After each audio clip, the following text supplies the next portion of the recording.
It is quite loud.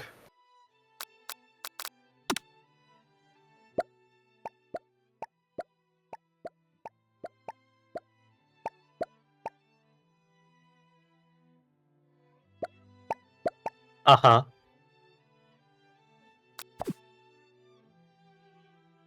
Yeah.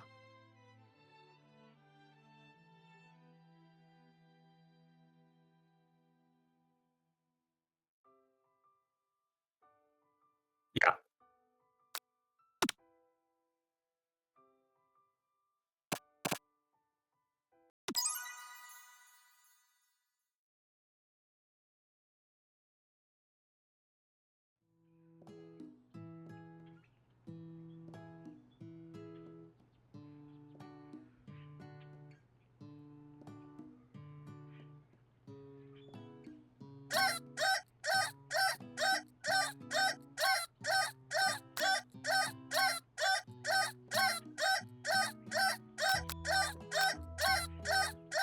Uh,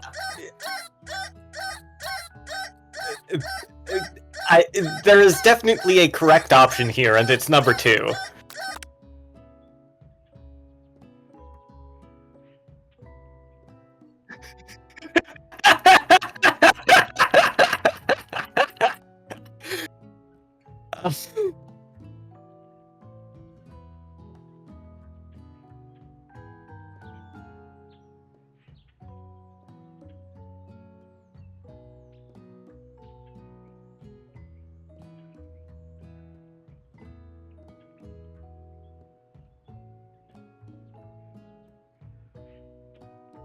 Has been connected this whole time.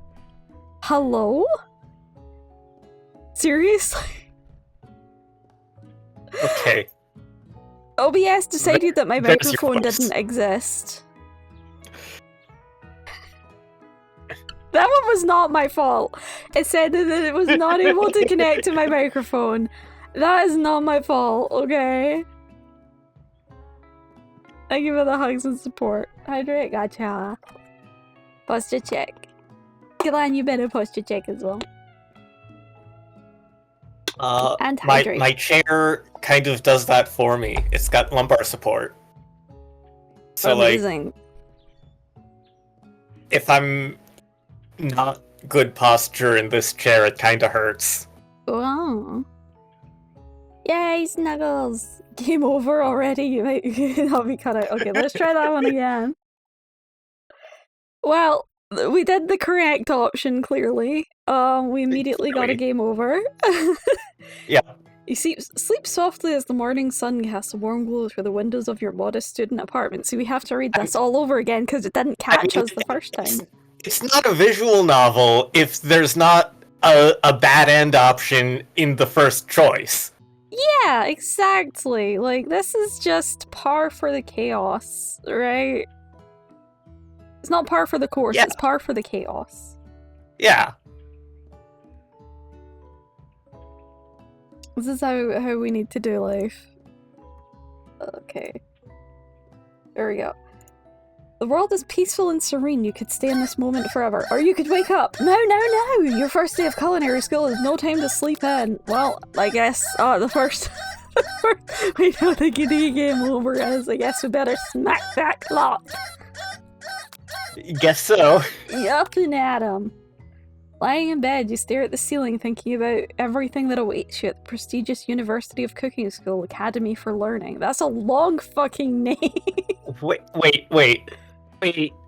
University of Cooking School. Academy for Learning. Yup, that's every potential school title in there except for kindergarten. But...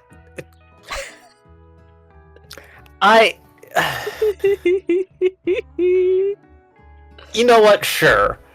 Why not? Your mind begins to wander. Who will be there? What will you cook? What should you wear? Time begins to fly by. And you find your imagination getting from you. Well, clearly if we daydream, we're gonna be late. Yeah. Which means we should absolutely daydream, right? Yeah. I don't think either of us can take things seriously, let's be honest.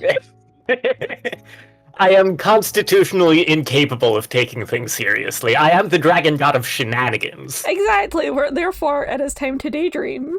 You allow yourself to daydream a bit, thinking about the future. It's here finally. Your first day of culinary school, so many dishes to prepare, so many students to meet. Your mind is swimming with possibilities when you realize you're running late. You grab a biscuit and burst out of the door in a hurry. Mmm, delicious. Just what you needed to wake up those taste buds. It just looks like a brown lump of dough to me.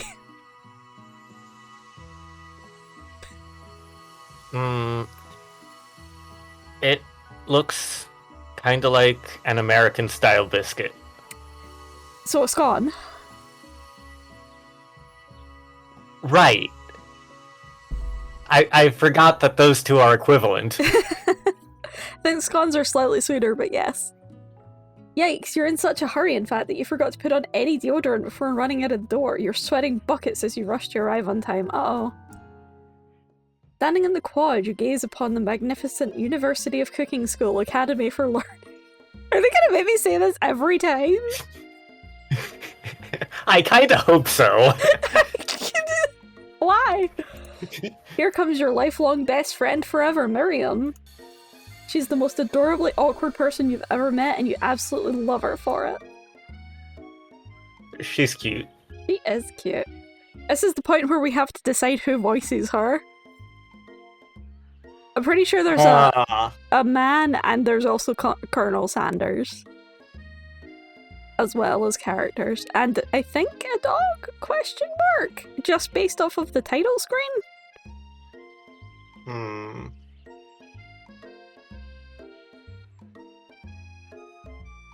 Well, then clearly we have to go for the dog. It's the romance option. Yeah?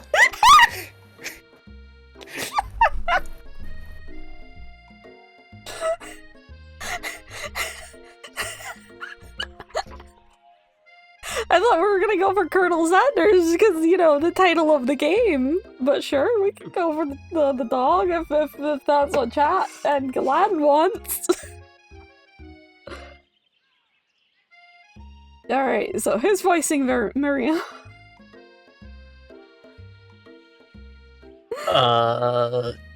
Flip a coin? Alright, I have to detour. Hi, Rahi, thank you for the primary sub for the 8 months. Nya di gato. Nya. Okay, I have. You know, I always have a blue and a red dice on me. So who's red and who's blue? I mean, I guess I'm red, because yeah. I didn't look at me. Yeah. Alright, whoever rolls highest Nothing wins the blue on character. me. I rolled a nat 20 and you rolled a 9. So I get. It feels like a waste of a nat 20 roll, to be honest. Good morning, Ellie. Are you excited for the first day of the rest of our lives? Actually, I'm. Because I sure am excited, a little nervous. Okay, a lot nervous. What's the. It's just that this morning I made breakfast for myself, but when I ate it, I couldn't taste any love in the food. What if I'm no good? What if I fail? Classic Miriam. Raised by MasterChef parents, she's always held herself to a very high standard. Ever since we were little babies playing together and you rescued me from that quicksand box, it's been clear to me that you're the most loving, caring person I know. You're gonna do great. But with the University of Cooking School Academy for Learning's famous 3-day only semesters, I'm afraid of being left behind and never catching up. 3-day semesters? Okay, hang on. There's already a lot to unpack here. First of all, quicksand box? and also 3-day semesters. I feel like most of the 3-day semester is gonna be used up by us saying the University of Cooking School Academy for Learning. Like, I get that this is not meant to be a long game, and the scheduling reflects that, but You guys didn't play in the quicksand box on weekends?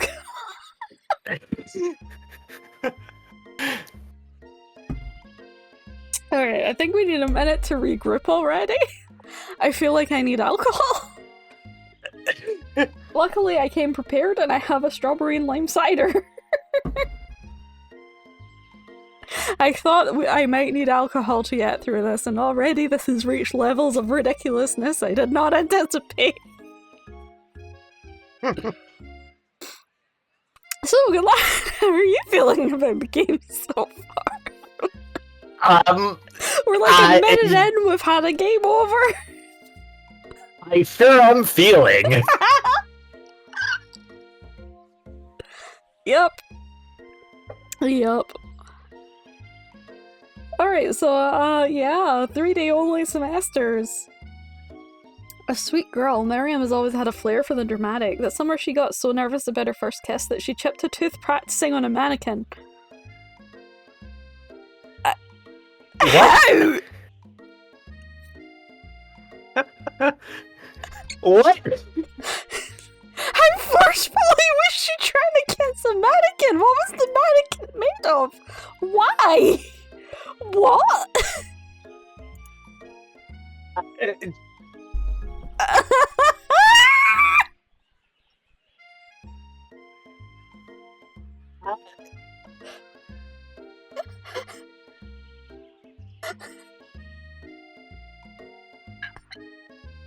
Gyl'aan, Yeah. please explain. So, on a chaos scale of 1 to 10, I think individually we are each at around a 6, 6.5. Together, we clock in around 8 or 9. Miriam is pushing 11.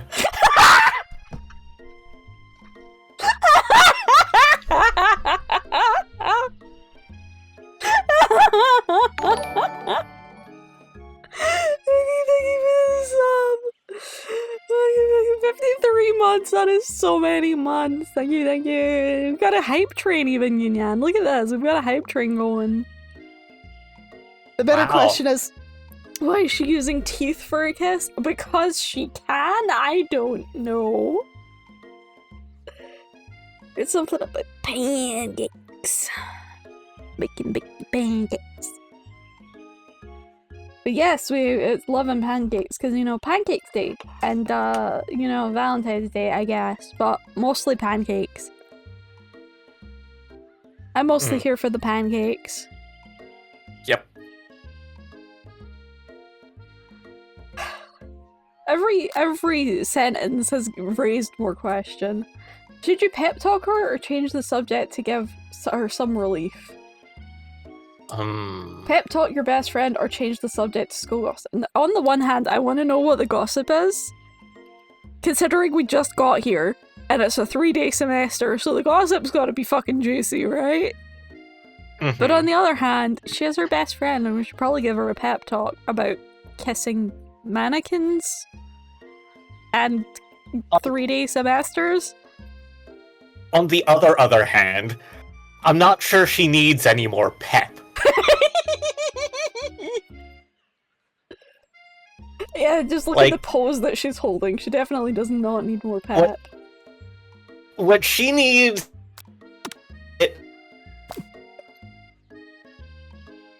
I got curious what the popcorn bucket had in it. It's not a popcorn bucket, it's a KFC chicken bucket, but still. I was like, is that the menu? That makes sense. Is that the menu or not? I had to check. Click it to check. Is this where you realize that we get easily distracted as well?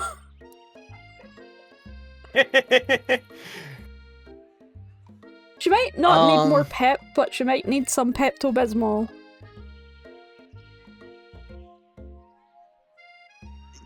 Yeah. Yeah, that tracks.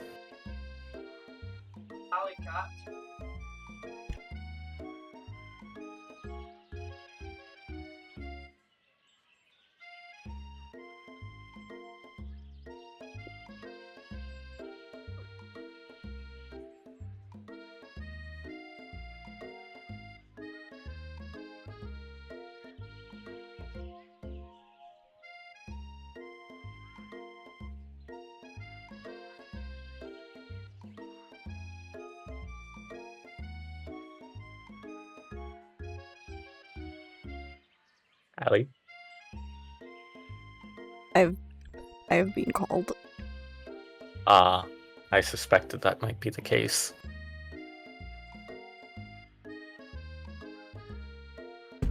Apparently our internet died again at some point before I started streaming. So there's been another ticket submitted. However, stream seems fine, so I guess the upload's fine. Apparently it might just be the download that's effed. But you know what? That's fine by me. So, where were we? I mean, we were deciding this. Right, yeah. I don't really know what we should do here, Gyl'aan.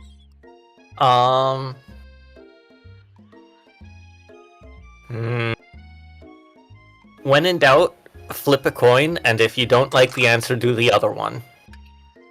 Okay, we roll the dice, because I don't have coins, I have dice. Well, I guess red is the top option and blue is the bottom option. Go, dice. Okay, the bottom option won. School gossip. It's hard to see Miriam like this, and frankly quite exhausting. Rather than dwell on her anxiety, you'd try to change the subject to something more interesting. Oh, that's mean, actually.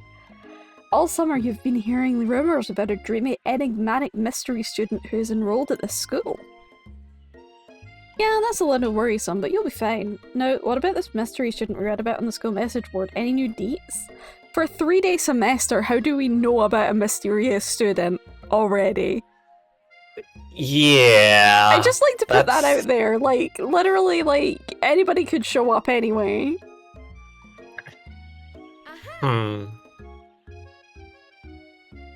Oh, get this! I heard his name is Harland and he's no ordinary student. They say he has powers. He's had them ever since he was born. From an egg!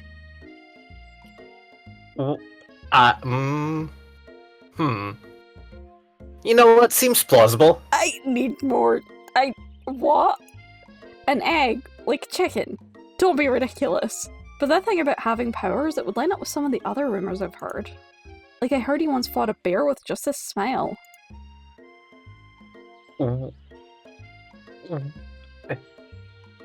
You both sigh, thinking about a student so handsome that the laws of physics don't dare apply to him. Dreamy.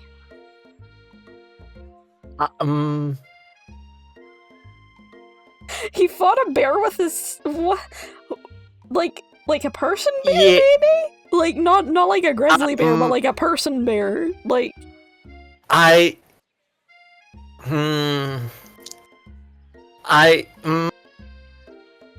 mean, I still wouldn't think of that as a fight, you know? I wouldn't call that a fight either, but maybe they were gearing up to fight him, and then he just flashed a smile, and then the guy just went weak at his knees. Who knows?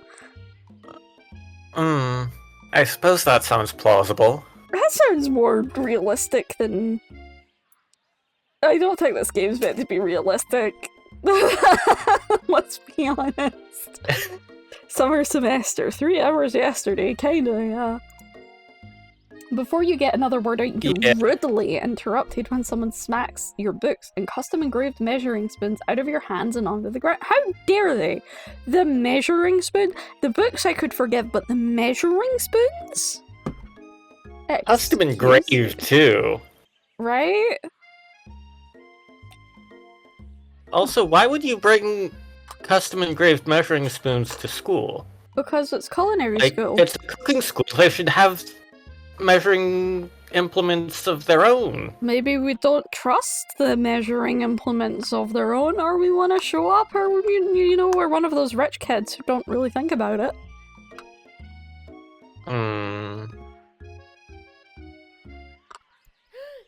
Hey! It's Ashley, your arch rival. She's totally evil, but you can't help but be filled with jealousy. She can get anything she wants and she knows it. Damn, she's pretty though. Yeah. She looks kind of like, she's got like that little fangy. She's little vampire vibes. Yeah. Hello, Between the fang and the eyes. She kind of reminds me of me, but with longer hair. Yeah. Twins. Well, I guess that's your turn. Oh, I didn't see you there, chicken shins. You leave Allie's shins alone. They're perfectly normal shins. Are they? Hold on. Let me check. I need to get next to my new sister here.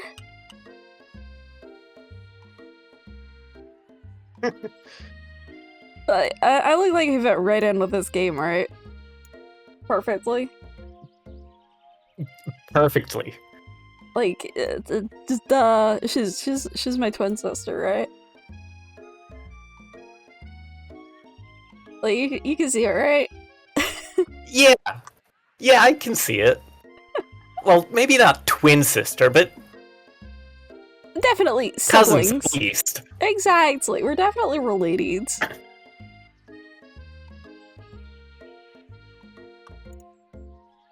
Ugh, you can't stand Ashley. Even her name is annoying. You know for a fact that it's actually Ashley, but she had to add extra letters to make her feel better than everyone. Don't know if what you're wearing is considered school uniform, though.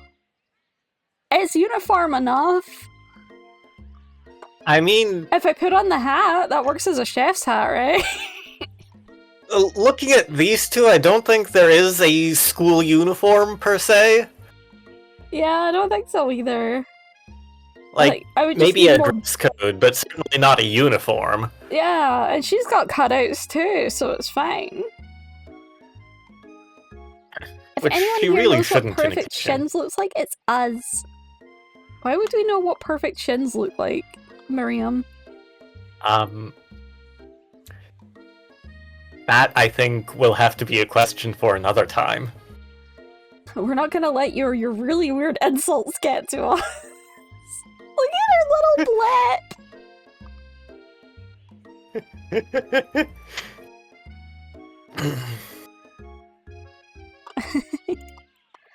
Across the quad, you see Ashley's best friend, Van the Man. Van the Man.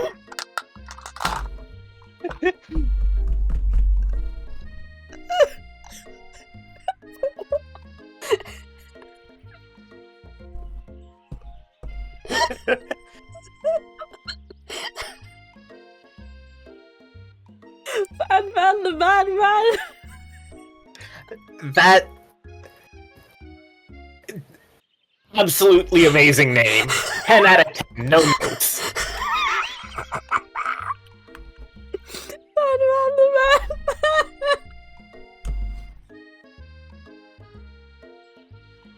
Van the Man has stopped to look at his own reflection in the mirror. His pants are so tight you can see him casually working out his glutes while he styles his hair.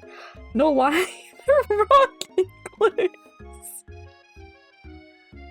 I mean, with a name like Van the Man, I would expect so. I would also, yes.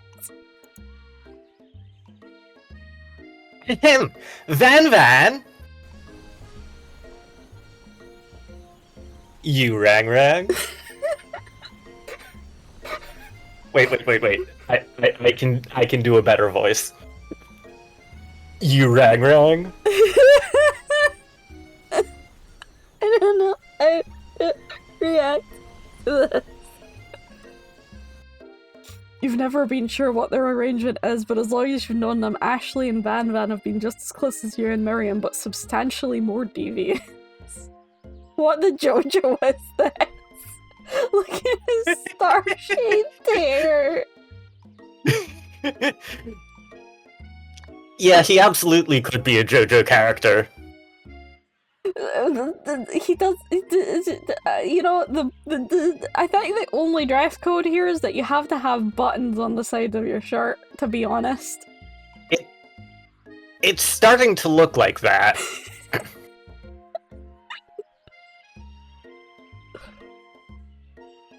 I can't believe the University of Cooking School Academy for Learning would ever allow people like you to attend as students. I know, right? You'd think they'd just hand us our diplomas now. Or maybe hire us on as professors. You amateurs could learn a lot from us. With the first day of school about to start, there's just not time to properly tell these two off, so you resist the urge. Let's go, Miriam. See you later, losers. Why? As you approach the door, you see a goofy-looking kid pushing hard against the window directly next to it. No! No. I heard that sound effect, game. No.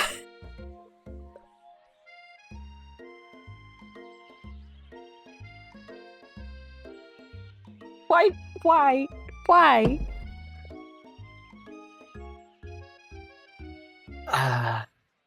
I'm not drunk enough for this.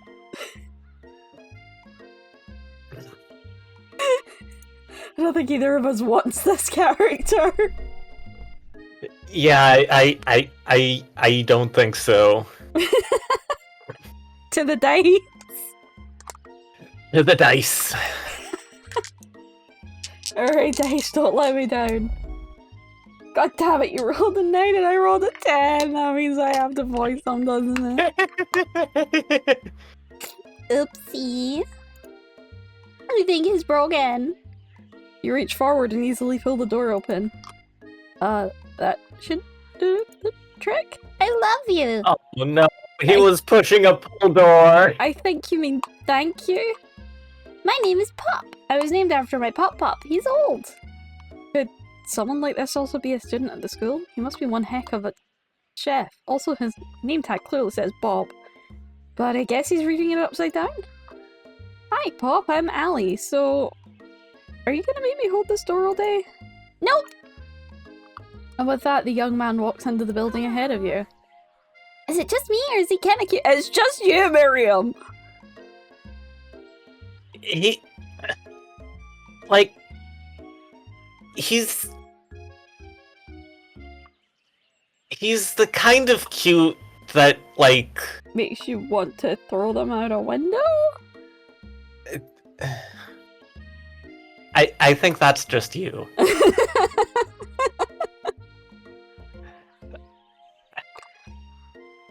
Is Pop brother to Van Van, maybe?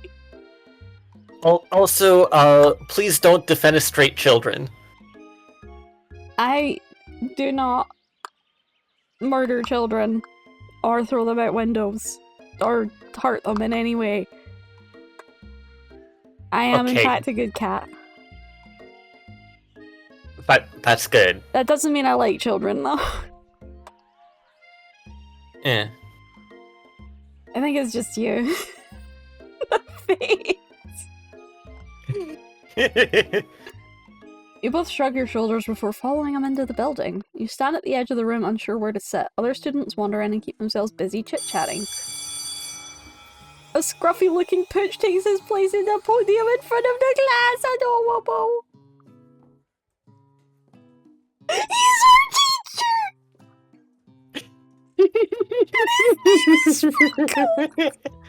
Or her name. It could be a her. This dog is our teacher!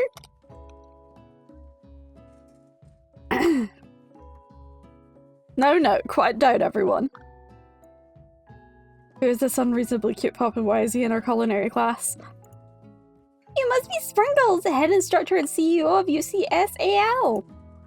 Please call me Professor Dog. I may be cute and little and fluffy, but I still demand respect. Woof.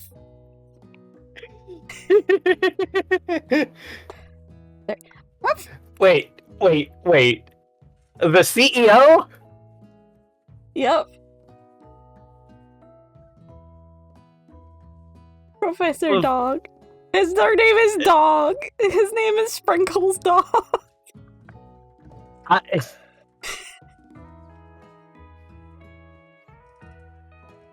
What? A cute dog is our professor? This is the best school ever! I guess only a dog's nose is capable of picking up all the nuances of fine dining. Out of nowhere, a wind begins to rush around you as a swirl of cherry blossom petals fill the air inside the classroom.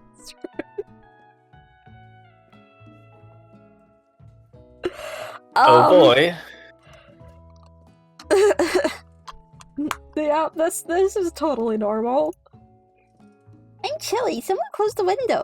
And then, Key walks in. You're immediately swept up in the aura of this new student and his remarkable goatee. Who knew anyone could be so handsome? Time stands still. It's him! It's... If it isn't my favourite student, Harland. Colonel Sanders interrupts Sprinkles, sorry, Professor Dog, before he can finish his sentence. Please, call me Colonel. Colonel Sanders. A hushed murmur rolls through the classroom as Colonel Sanders walks down the aisle of desks. Suddenly the room is sweltering.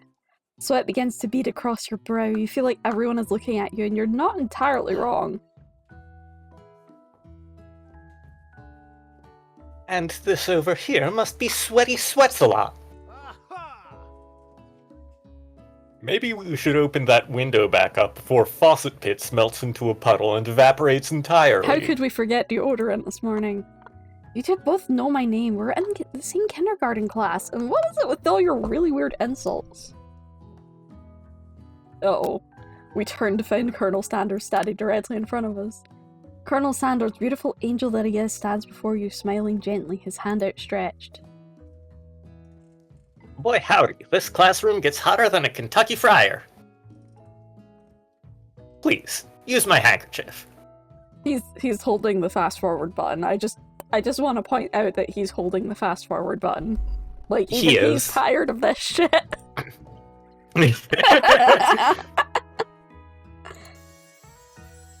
Oh damn! You freeze up. Colonel Sanders is talking to you. He's not talking to us, he's blowing us a kiss. We've met him 3 seconds ago and he's blowing us a kiss, okay? I think that part might be in our imagination. Maybe. Wait, Colonel Sanders is talking to you about how sweaty you look? You're completely mortified. This can't be your first interaction. What if he never forgets this moment? How will you respond? I mean, it'd be rude to refuse. It would be so rude to refuse. So is it bad that I kind of want to refuse just because it's rude?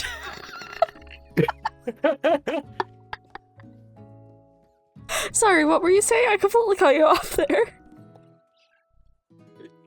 Also, we do kind of desperately need it. We do kind of desperately need it, that is true. Okay, I guess we'll take the handkerchief. And then throw it back in his face. When it's covered in our sweat. No. That's how flirting works, right? I don't think so. You stretch out your hand and Colonel Sanders places a fine silk handkerchief in it. It's so beautiful you hesitate to press it to your face, but when you do, the feeling is transcendent. It has his natural scent on it. It smells of the most delicious chicken you've ever smelled. His natural scent is chicken.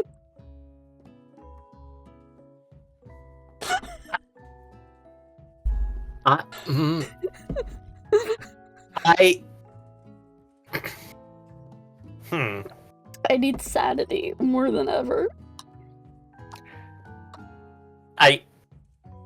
I don't think you will find any in this game. Okay, I need more alcohol. Oh my god, what is this? Professor Dog steps in to settle the classroom down and set some ground rules. Oh my god, I need to blow my nose. My nose is leaking right now. It's not bleeding, I'm having allergy day today. Yeah, I'm not nose bleeding over Colonel Sanders, that would be fucking weird. I don't think I've... You know that whole trope about people nose bleeding over people? Like, I don't get that one. I think that one's just a bit extra, you know what I mean?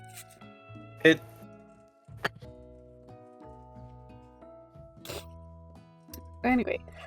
Professor Dog steps in to settle the class down and set some ground rules. Welcome to University of Cooking Skill Academy for Learning, the greatest culinary academy in the world. The birthplace of culinary legends past, present, and future. Many challenges await you. There will be tears, there will be blood. There may even be really tiny, adorable food. When all that is said and done, there will be a battle. You will lift your sporks and complete in the broom cooking arena. It's a 3-day semester! And we are apparently spending the first day on whatever this is. Yep. Just then another student enters the classroom and interrupts the professor's rousing speech. Hi guys, sorry I'm late. I hope everyone had a good summer. I really miss... Quiet! Late to class is bad enough, but interrupting my monologue? You're on the fast track out of here, young man. Are you sure you're even in the right place? Don't you recognize me? This is my 3rd year in this school with you as my teacher. Everyone stares at him blankly. Does no one remember me? So all of the years are in the same group together, like, regardless? Yeah, that seems a little... Odd? That's a word for it. Yeah. You're expelled if you utter one more word before I finish. Let that be a lesson to you students that tardiness is unacceptable. Even Clank made it here on time, rolling halfway across town on his tiny wheels. You turn to see the student Sprinkles is referencing who appears to be some sort of industrial kitchen appliance. I mean, in fairness, 3-day semester. If you're late to class, that's like... Yeah, you're missing like a third of it. Yeah. Ooh.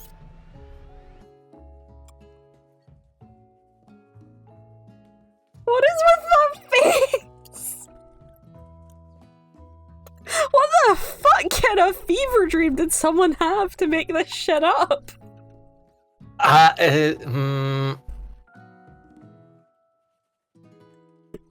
The class bursts into laughter. Oh, Clank, you rascal. Sprinkles walks into the class. Go on. I was about to say, at least they didn't make it sexy, but then I remembered, this is the internet. Some people are gonna be into sexy, that. Yeah. Sprinkles walks into the classroom as everyone stands in silent obedience. When he gets to you, he lifts his nose into the air and takes a deep sniff. Your diet is lacking. Based on what I'm picking up here, you definitely need a multivitamin. You should be taking better care of yourself. You've never had a talking dog as a teacher before, but Sprinkles' reputation for being smart but tough is well known. You decide to try and butter him up by giving him a treat from your pocket, but what kind? Gotta be the chicken snack. I mean, it is the KFC game. It's gotta be chicken. Also, his little pillar has a chicken on it. Exactly. Gotta be the chicken snack. You reach beneath your apron and return with a chicken snack in your hand. Sprinkle's eyes goes wide as he locks onto it. His favourite! Well, I think there might be some competition for a new star student. The furry professor immediately devours the snack, leaving your hands slick with a coating of warm doggy drool. Ugh!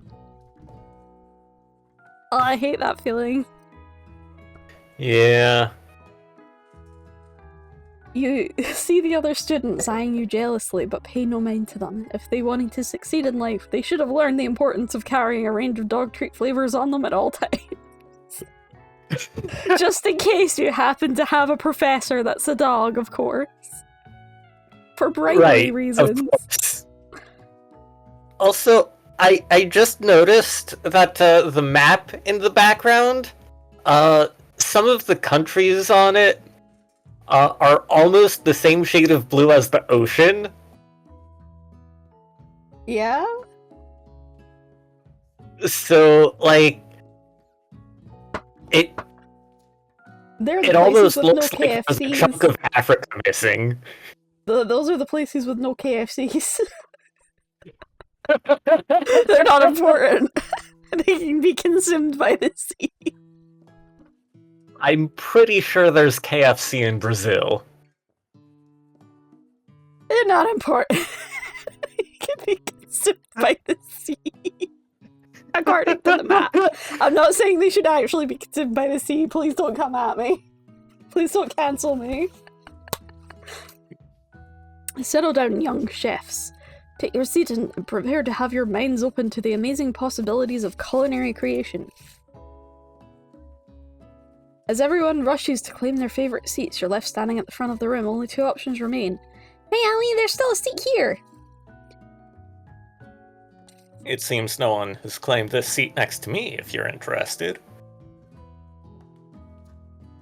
Wow, her name is just best friend here. It's not even Miriam. Wow. That makes it seem like the game is pushing us towards a certain direction. You're right, it's pushing us to set my best friend. It's very important that we know that Miriam is best friend. That's why it's putting it there, you know?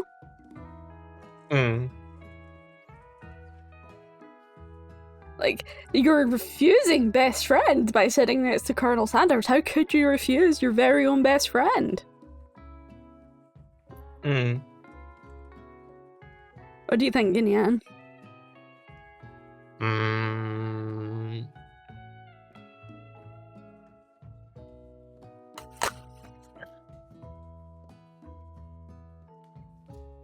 We can't seem too eager, right? The guy we've known for literally 30 seconds who gave us a handkerchief versus best friend who's been with us from childhood. And also, what kind of friend would we be not sit next to our best friend on the first day of school? Exactly! We can't do that to her. You move to take your seat by Miriam. I'm so glad to have you near me to support me through this class. I feel like we've made a horrible mistake. Of course, you're my best friend. Who else would I sit by? Colonel Sanders? He has such a magnetic personality, and there's a seat open right next to him. If you'd sat over there, you might have gotten to know him a bit better. I'd never sacrifice our friendship. Yeah? Honestly, that there was an open seat next to him is kind of shocking. Yes. I'd never sacrifice our friendship. Besides, I'm sure I'll get a chance to talk to him later in the semester. I've got 3 whole days. That's like a lifetime. So you say, but now that Miriam mentions it, that Colonel Sanders is just so damn dreamy. As soon as you've settled into your seat, the professor makes an announcement. Think fast, it's time for a pop quiz! Yay, a quiz about me! This is incredibly important. A surprisingly short quiz will tell me if you're ready for life at culinary school. Keep your knives sharp and your focus sharper. Here comes question number 1! Mass, thank you for the raid! Welcome on in, raiders! Welcome, welcome! Okay. Hello.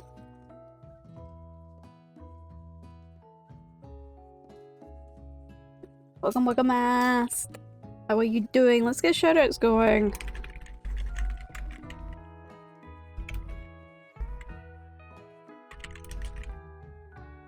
Here, I'll land nearby you. Look at our favorite vampire VTuber. I heard that! Yeah. You know what I love about it? You know what I love about it? It's kind of like its proximity chat. Like Yeah. This. Oh So my you god. hear it. Where's Peter? Oh my god, it's like my favorite thing. I love Chat, we're going visiting fisting other friends' tonight. streams and then seeing what Looks like you're having a lot of fun in Fortnite, Mast. Welcome, welcome. You were playing Hello Kitty Island Adventure. How was it? Were you having fun? I have not actually heard of Hello Kitty Island Adventure. It sounds cute.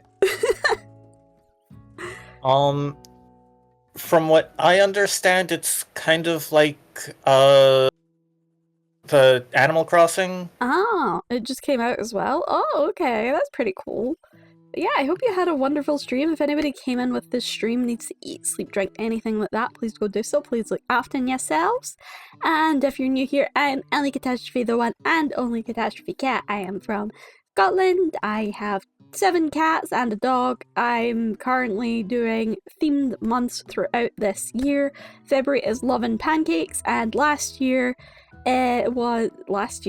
month was New Year old games. So we got through a bunch of old games, and then we had a bunch of internet problems. So we went from streaming pretty much every day to not streaming at all because the internet died.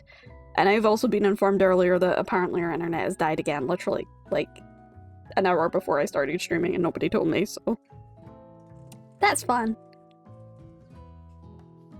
How's this finger licking game going so far? You know what? My sanity points are very, very low. I'm not drunk enough for this game. It is very crazy. But it's kind of fun too. I think Gyl'aan and I are having a lot of fun just trying to figure out what the fuck. Yeah. Who killed the internet? Who was the culprit? Was it the butler? It was probably me, to be honest. I've been uploading videos all night, so the internet probably died. If train A is traveling to point B and train B is traveling to point A, how important is it to wash your hands before cooking? Meh, depends. Extremely looking at you, Pup, or doesn't matter at all. Well, obviously, it's extremely important to wash your hands before cooking. Yeah. Also, why the train thing? At all. Like...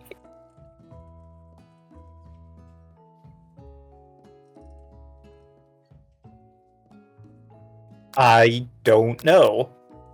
Because yes, okay, extremely. That's right. Forest is to tree is chicken is to... Feather? The thing about it here, forest is to tree, right? As chicken is to night vision goggles, obviously.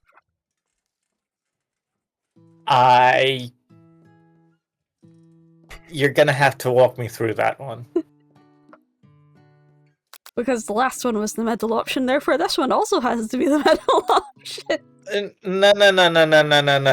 You can't infer a pattern from one element. Except here we are having to infer a pattern from one element. I don't think so. Yep. Anyway, the correct answer is obviously feather. That's right. What is the most efficient eating utensil ever created? A comically oversized fork, a meat tenderizer, or a spork? I mean, can you even eat with a meat tenderizer?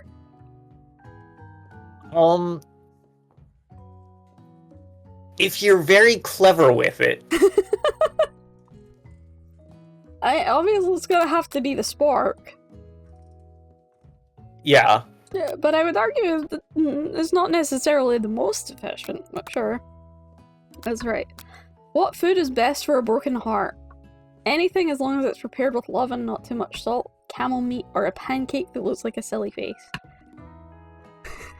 I mean, I'm kind of leaning towards pancake because love and pancakes.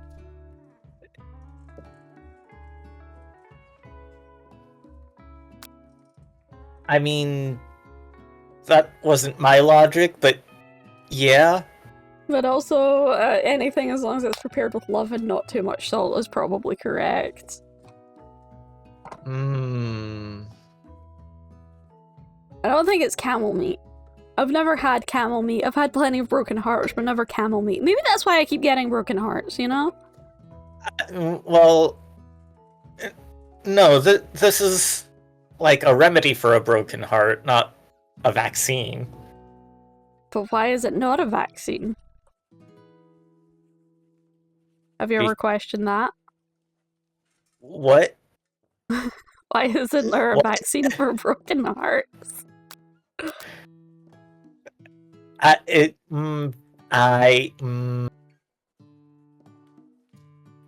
think the only way to not get a broken heart is to, not open your heart, which is bad. Are you saying that your heart is open?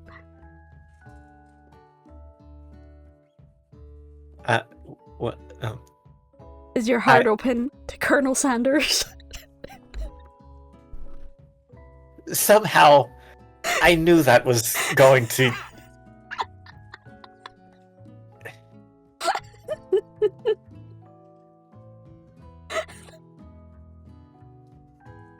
Are you okay? Do you need a minute? Are the chaos levels too high? Do we need to build them back a little bit?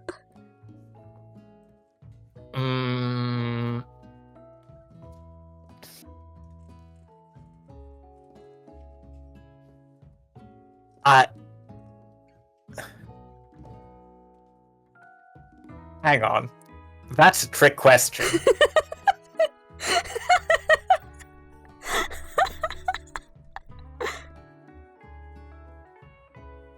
Because the chaos levels are never too high? Obviously. Okay. Well... I'll refrain from the weirdly philosophical questions, shall I? Mm-hmm.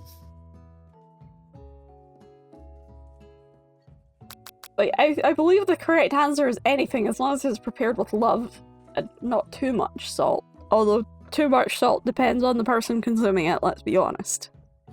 Mm. That's right. Sprinkle's a good boy. He's the best boy! Obviously. There's no other option. He's a talking dog that teaches at culinary school. He's the best boy. Right, your total score is perfect score! Oh, yeah. Wow, be honest, did you cheat? You look up to see that Colonel Sanders has been watching you tally your score. He's impressed.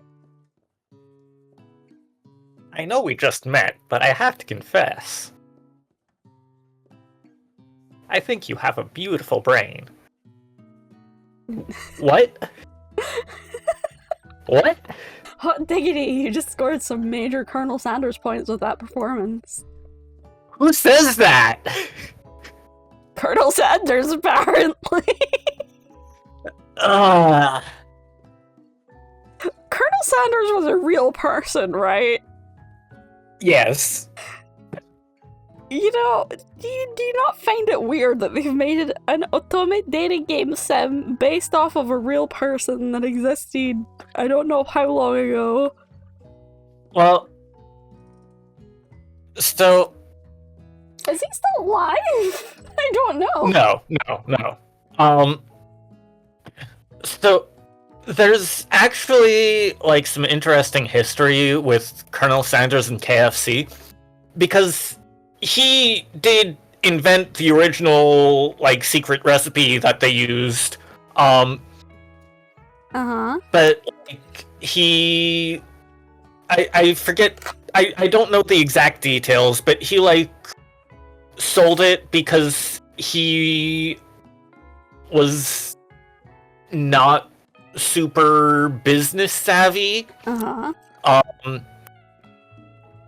But like his name and face were so attached to the brand Uh-huh. that he kind of also accidentally sold the rights to use his likeness. Uh-huh. And then at some point they changed the recipe because it was like getting expensive or something. Uh-huh. And he disapproved and tried to like do something about it, but didn't actually have like any kind of legal standing to do so. So he decided he would open up a new restaurant that used his original recipe, but they sued him. And won, and he was left with basically nothing. Damn. And That kinda sucks. he would occasionally like go into KFC's and like cause chaos. rail against the declining quality of the food, say it's garbage, and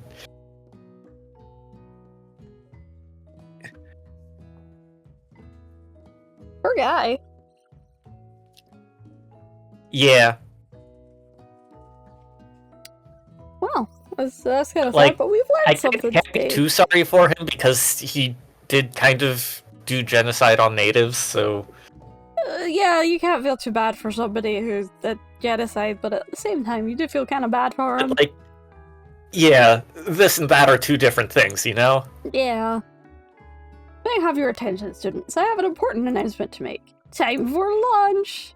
That was a very quick morning period, although we spent most of it talking to each other. Yeah. Wow, the cafeteria is as nice as any restaurant you've ever eaten at. It makes sense that school dedicated to cooking would also be serious about eating. I like the colored windows in the background. Those are kind of cool. Yeah. A delicious fragrance wafts through the room and it tickles the end of your nose. Your mouth waters. You smell that? It must be your lunch. It smells crazy good. Everyone, can I have your attention? Is it about lunch?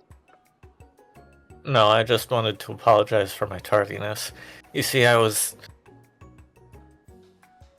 Howdy, folks. I'd like to make an announcement. That's very rude, sir. Hey, It's about lunch. Everyone cheers. But Shh. Lunch. She said shh. In honor of the new semester, I have prepared something special to share with everyone for lunch. That must be the smell I smelled. Indeed, that smell You hold your breath, waiting to see what food this mysterious student has created. You heard it's very, very talented, but were the rumors true?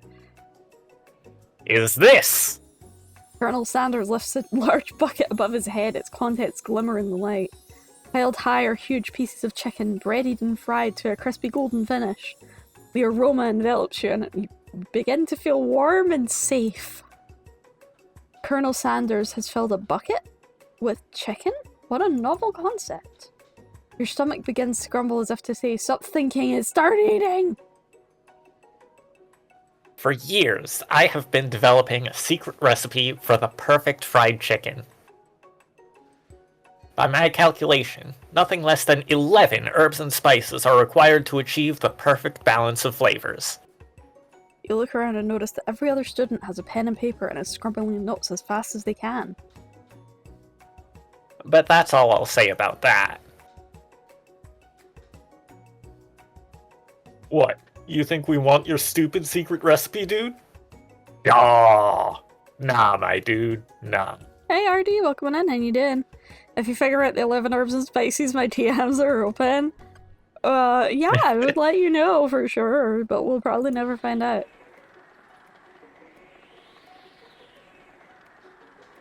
I'm just, drafting a last will and testament, in case, one of those ingredients is a poison. Got him! He looks around nervously to see if anyone else is laughing at a sick burn. With that face. Oh my god, the face. That face! You wait to see what zinger Ashley is prepared to follow up, but she suddenly takes a different approach. Yeah, and I was just, like, writing in my diary. I only just noticed the chicken wing cutouts on her thighs. On her thigh highs.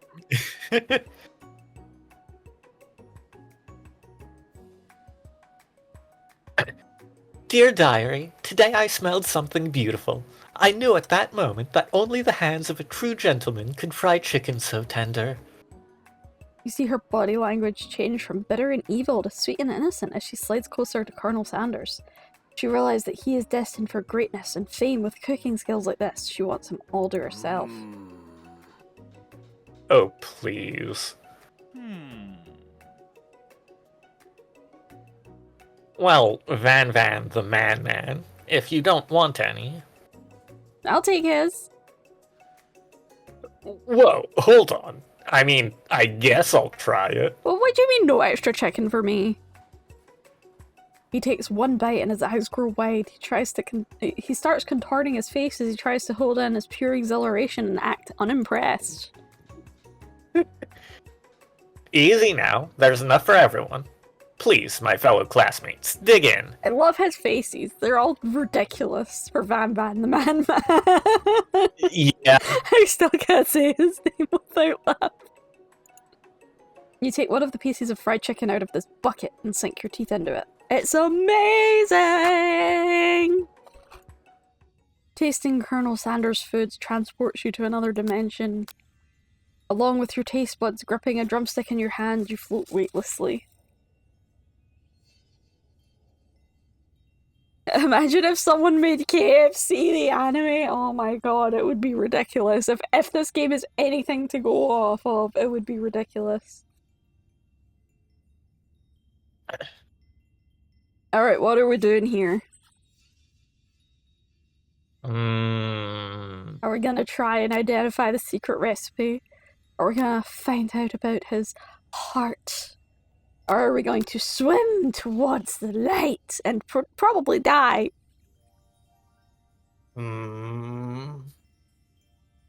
Good question. I want to see what happens if we swim towards the light, if this experience is still transcendent, if it would in fact kill us or not. Can we save first? Good question. No? Resume, load. Nope. Well, YOLO, I guess. time to die! Somewhere up ahead, a bright light beckons you. The flavors are so intense you become wrapped up in them. Unable to resist, you reach towards the light. It grabs your hand and pulls you closer. Closer. Until your fingertip connects with the end of everything. Is it just me, or does it look kind of like an eye? It does look quite like an eye. You're forever lost in the land of tender fried chicken bliss. Your mind dissolves. There is no alley now. There is only herbs and spices. Though Miriam tries to revive you, she cannot. Game over! I knew it!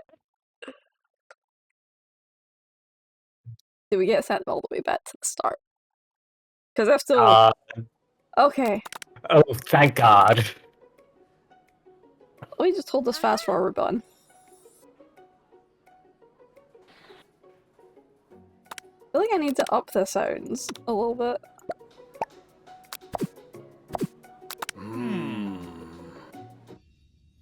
Alright. Okay, so the first two options are the only real options. However, we've gotten to our second death already. High five!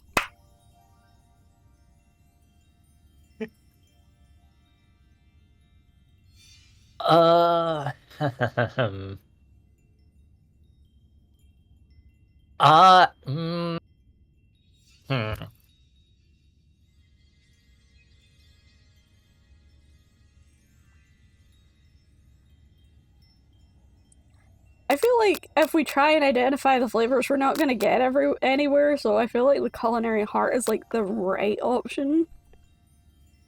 You know what I mean? Yeah. Do we just try and read into his heart and read what his soul is? And then we can figure out all his secrets by reading his heart and blackmail him to tell us the ingredients for the secret recipe. I mean... So, getting real for a second, when I'm trying something new, I use my first bite to just, like, savor it, experience it, just let it be. Yeah. And the second bite, I try to figure out what I like or don't like about it. Okay, so the first one is savoring, and then the second one is trying to figure out what it tastes like. Well, we're on the first bite, so I guess we're savoring the moment. The flavors in your mouth are beautiful, pure, heavenly. What a guy! Alone with the flavors, you feel something that can only be described as love. For a man? For a flavor? Are they the same? After tasting his food, you try to get some one-on-one time with Colonel Sanders. Colonel Sanders smiles ever so softly as you approach. He stops what he is doing and allows you to break the silence. Colonel, I wonder if I could talk to you for a second? Anything for a fellow chef. What exactly was on that chicken? Haha! How bold to come out and ask! It's an idea I had for a new combination of flavors that will make me my fortune and establish my legacy for all time as I open a chain of highly successful fried chicken restaurants. No big deal. Just you and me here talking. Where did the staff come from? Good question. Hey, Path of Wolf, welcome in. And you're doing the chicken staff is so cute. It is actually kind of cute. I still want to know where it came from. Does he just have it like tied behind his apron at all times, like tucked in? Do you think? Since we never see him from the back. Seems plausible. It's just you and me here talking. I can keep a secret. In fact, I've got some of my own that I'd be willing to trade. What's the rush? The semester is only getting started. We've got 2 more whole days to get to know each other. Look at his face. He's like disgusted by us right now. He's clearly not going to give it up easily, but it doesn't hurt to be persistent. You know what they say about secrets, Colonel. Shouldn't learning be fun? Aw. You've got the moxie, I'll give you that. Colonel Sanders looks both ways to make sure you're truly alone, and then he leans in. You can feel his warm breath as he whispers. Just one ingredient, but you can't tell. I use... It's something my great-grandmother taught me.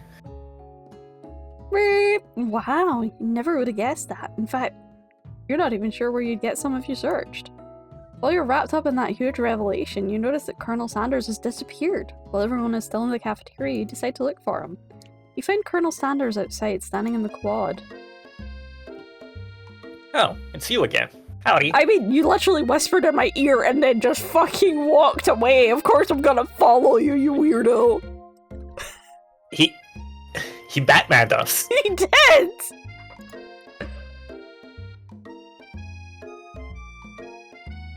Sometimes I like to come outside and look at the school buildings. I think about how my story will continue on after I've graduated. It's like you have big plans. I dare say the biggest. I will leave my mark on this world. You can bet on that. Alone together for the first time, you figure now is the perfect moment to show your personality to him. Nag him to show your own strengths, wab him with a big idea to add additional ingredient to really spice things up. Be modest but thoughtful. I mean, we don't know all the ingredients, so we don't know what adding an ingredient would do, you know what I mean? Unless they're talking about how, like, just add, like, chili and make it, like, a spicy chicken. Take it from a normal chicken wing to a spicy chicken wing, you know what I mean?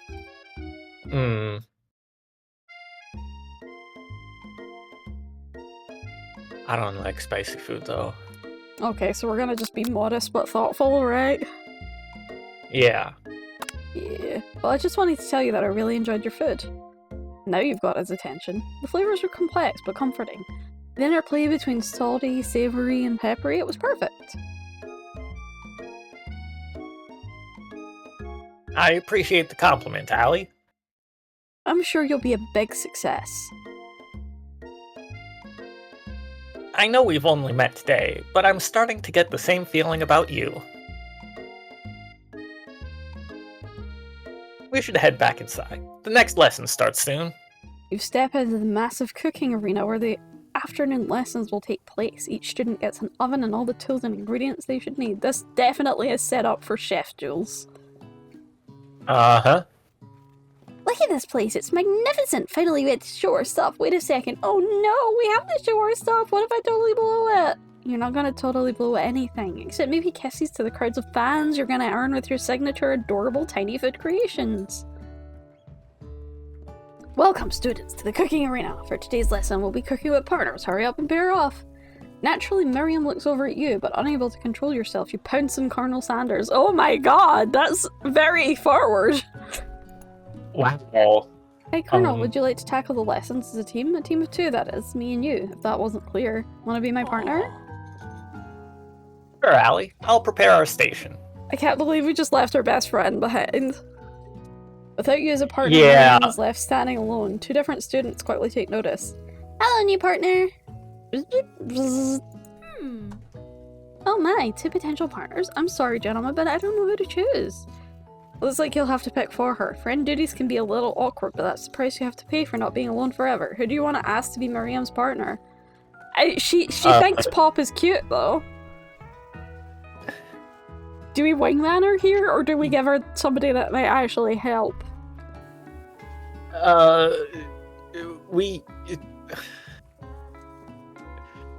He needs help.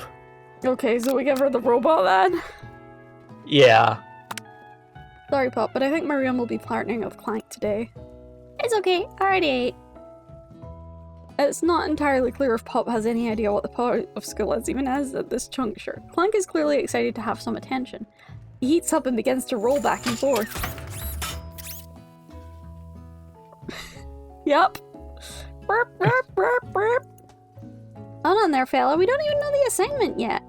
Technically, Clank might not have a face, but there's something charming and earnest about him.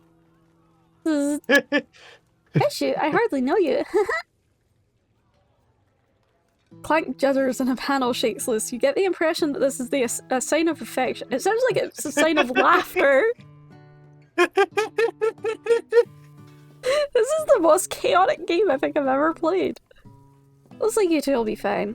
Now's the time to focus on your own cooking classwork. Alright, you two, for today's lesson we're gonna keep it simple. Pick a basic dish and divide up the steps. No chef is an island. It takes 2 flints to make a fire. You get the idea. Which dish do you suggest to your partner, Colonel Sanders?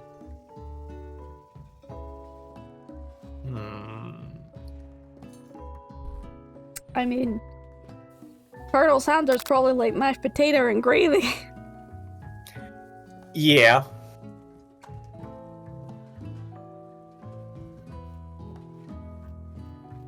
Octopus seems like it'd be too much, you know? If we're going with a KFC theme, the correct answer is obviously mashed potatoes and gravy. Yeah. So I guess we're gonna have to go with that, right? We're opening our own KFC here.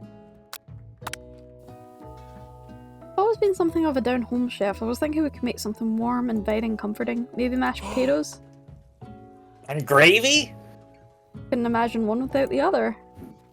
Colonel Sanders casts a coy look at you, causing your whole face to go beet red. Embarrassed, you quickly turn away. I'll go get the potatoes! No, please, let me. Picking perfect produce is a passion of mine. Picking perfect produce, picking perfect produce.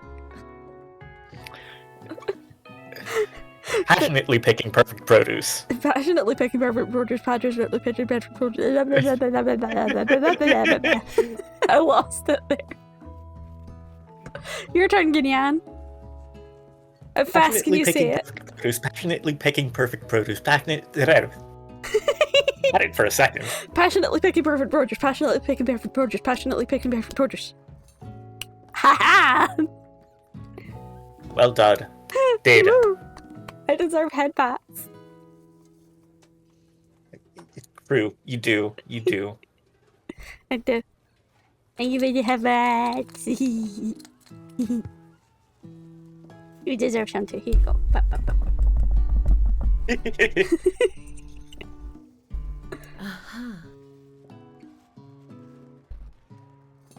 Looks like things are getting pretty fresh around here. Does someone have a crush on Colonel Sanders?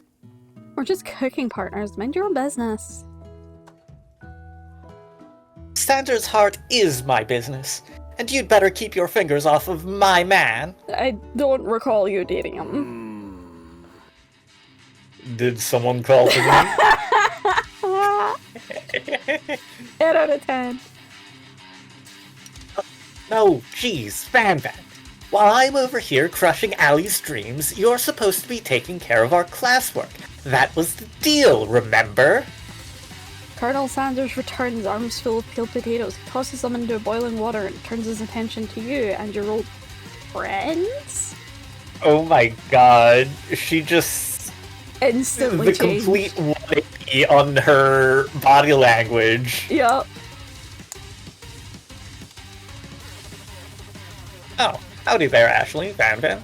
Are we working in a quartet instead of a duet now? Can I just point out, by the way, that this music is a fucking banger? Yeah.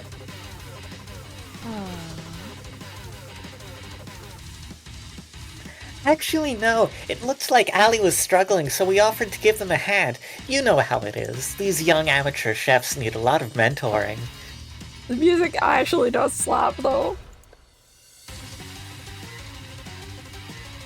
I was gonna say, Colonel Sanders, maybe I could also teach you a thing or two about fancy food. Maybe one day you might be able to get up to my level. Ha! Doubt it. Don't be rude, Van. Personally, I have no doubts whatsoever about Colonel Sanders' ability to to concoct creations worthy of admiration. After all, your fried chicken was quite spectacular.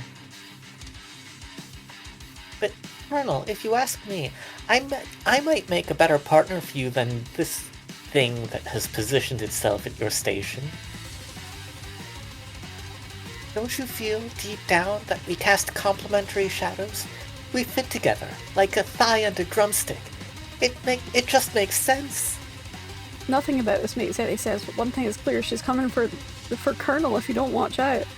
Ashley is really going at you hard. You need to ask for some backup here before things get ugly.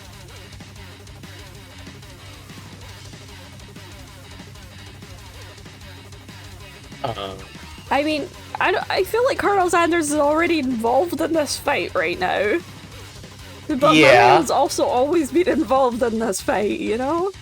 True. But then if we distract Miriam, that's not great. Yeah. Because she's already having enough of a hard time as it is, you know? Mm-hmm.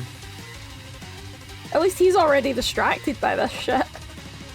It's not drawing another person away from work, you know? Yeah. But I also don't like how it says hunk of hunks.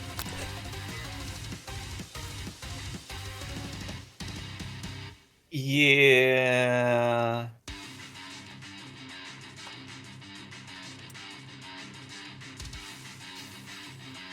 I feel like if we don't include Miriam in this fight, she might never forgive us, though.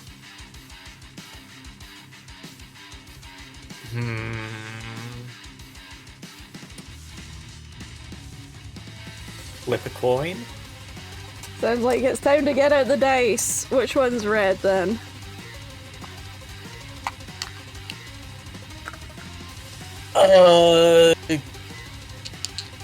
Colonel Sanders, because he's got the red apron?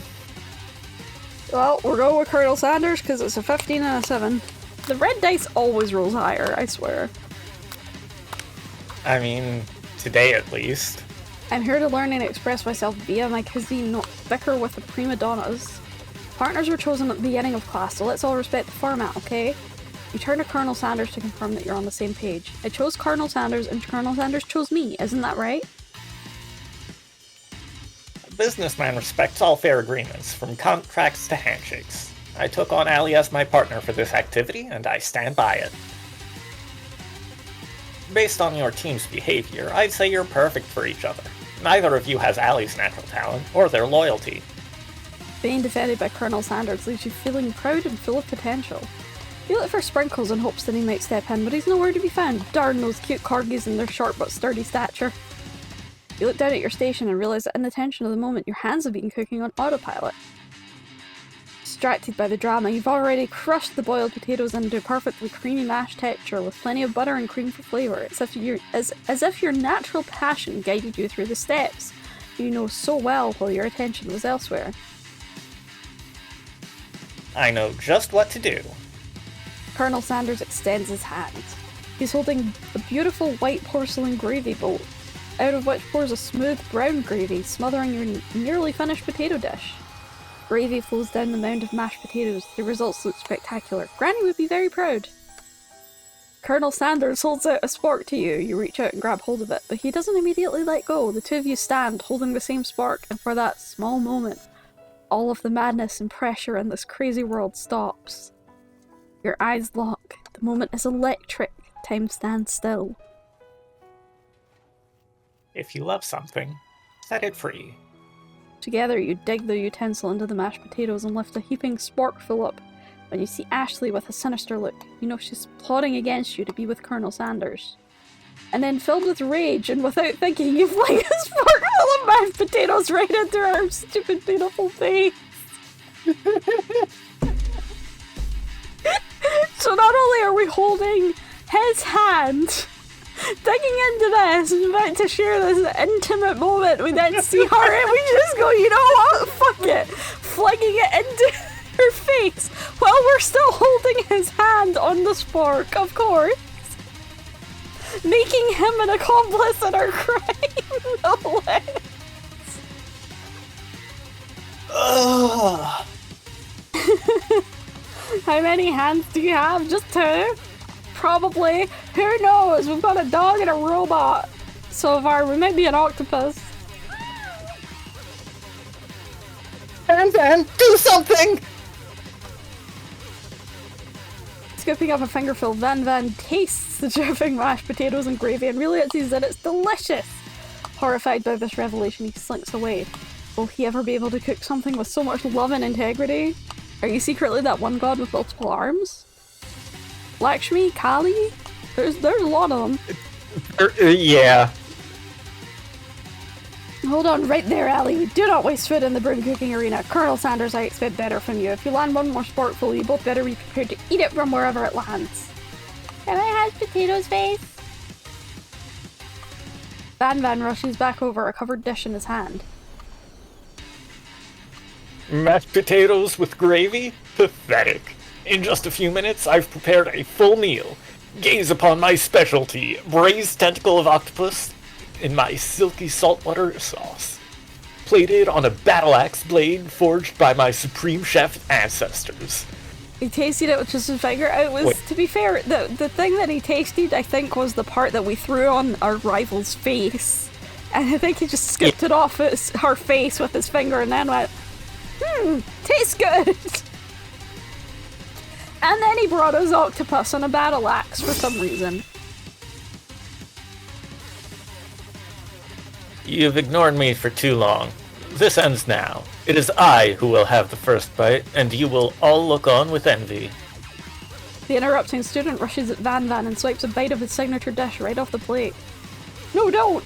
Something about the dish doesn't strike my nose quite right. I think the octopus was rushed and may have turned in the process. The results could be toxic.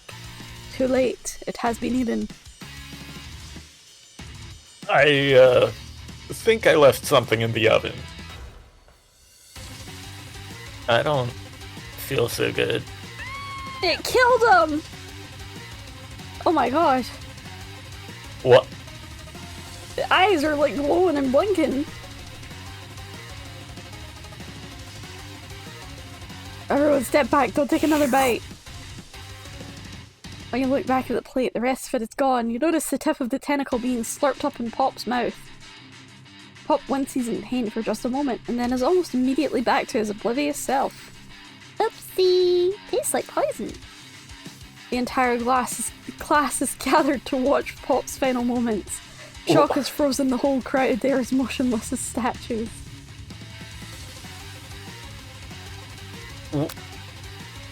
What? You know, it's a good thing we chose the robot to be Miriam's partner, because Pop's about to die, or he's just gonna inexplicably live. The class bell rings, disrupting the moment and snapping everyone back to reality. It would appear that Pop's enthusiasm for trying new things, despite obvious danger, has inoculated him against poisons of all kinds. Of course it What has. is this child? An eldritch monstrosity! I'm not sure Yeah, the that professor's tracks. here make enough money. He's the CEO.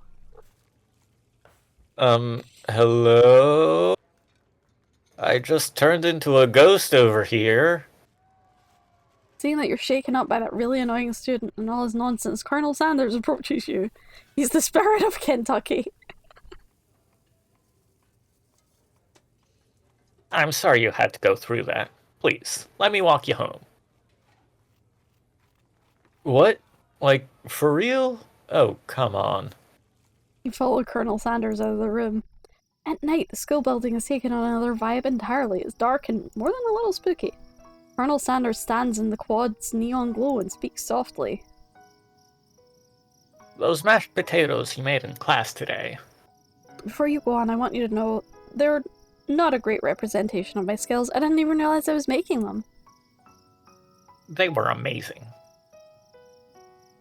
Tasting them, it reminded me why I became so passionate about food to begin with. Of course he's crying as he says that, by the way. Yeah. Colonel Sanders is getting choked up. Cooking is obviously important to him, in a way you find inspiring. Now would be the perfect time to tell him you're developing feelings for him. Colonel Sanders? Yes, Allie? Something I need to tell you. Hold it right there.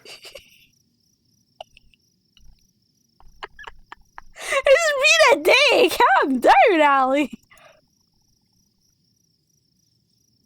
There's something I need to tell you first. Oh, jeez. You see, when I was just a boy, I had a dream that one day I would be the greatest chef the world has ever seen. Look at him, he's pissed though. Like, he's so subtly pissed, by the way, is Colonel Sanders. Yeah. Meanwhile, he's like crying. And every day since, I have been working toward that dream, day and night, never stopping, never resting. Also lifting a lot of weights. Like, so many weights. We should follow our dreams with all our hearts, that our souls may grant them like wishes floating on a shooting star. Hey, no, you... He's touching the fast forward button again. He just wants us to fast forward this guy. Understandable. Shut up! I'm the one here to say inspirational stuff and be the star of the story. I have just realized that expression of his is Goku. Yeah. Yeah. Are we forgetting that your cooking literally killed a guy? You can't prove that. Jesus Christ, his hand is so close. Also, is he jumping off of the ground right now?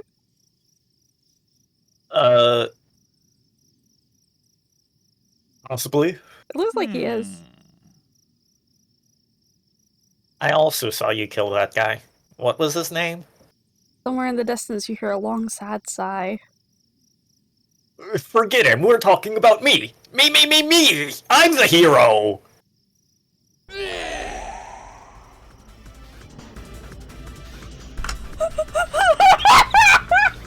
What? Did we, like... Did we skip something? I don't think we did! The Spark Monster is here to fight a hero!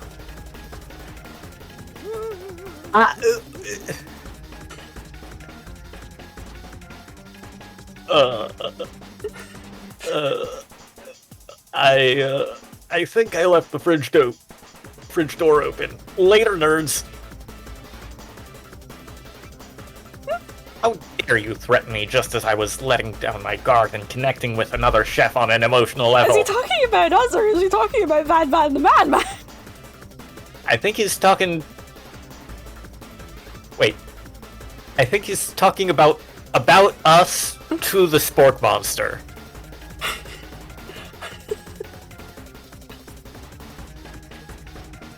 Be afraid! Be very afraid of me because I'm a monster! See? See? Framing on purpose, or is that just coincidence? But before you can discuss syntax any further, it's a turn-based fight sequence. What will you do? Attack? You decide to go on the attack. Which attack will you use? Cook with love does 1 damage. It just got real! The attack really upset Spork Monster. Spork Monster goes in the attack. They spit hot gravy at you. You take 1 damage. Defends? You decide to defend. Which defense will you use? Trepidation. You continue to stay back and endure whatever comes your way. Seems like a pretty weird strategy, but okay, sure, you do you. Spork Monster focuses their mashed mind and draws in energy from Mother Earth itself. They grow larger and more intimidating. How will you respond? Attack. Cook with love. Spork Monster is no quitter. Buffed up and ready to rumble. They go in the attack once again. What are we doing right now? Did I take acid before this stream? Yes, I think we all did. I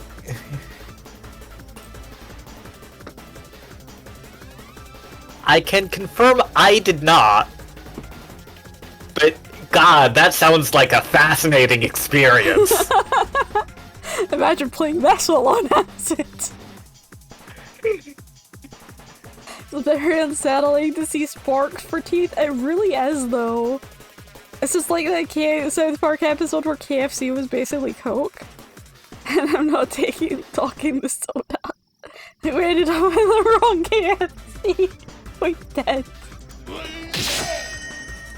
The Spark Monster uses Utilitensile. You take 2 damage. If you take much more damage, you're not going to survive this battle. Attack. Cook with love. Spark Monster is oozing cheese sauce onto the lawn of the quad. I wonder who's going to have to clean that up. Feeling vulnerable, Spark Monster prepares for its ultimate attack, Rounded Edge. Vile villain, your reign of terror stops here. Colonel Sanders summons the energy of 1,000 chicken. High power punch.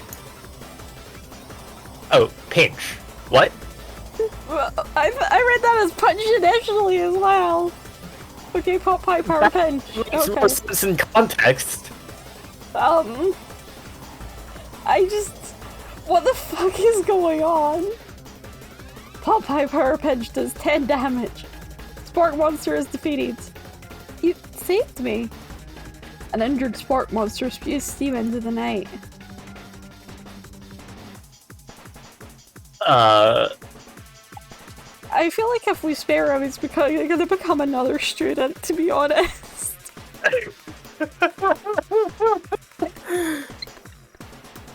Can you tell me I'm wrong?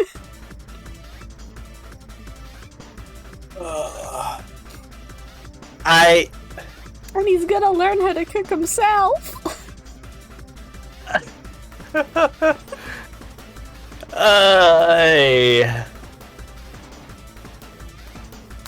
Let's spare the wretched beast. You managed to tamp down your disgust at the sight of this gnarly beast long enough to realize that he's still a living creature with a pure soul who deserves your pity, not your wrath.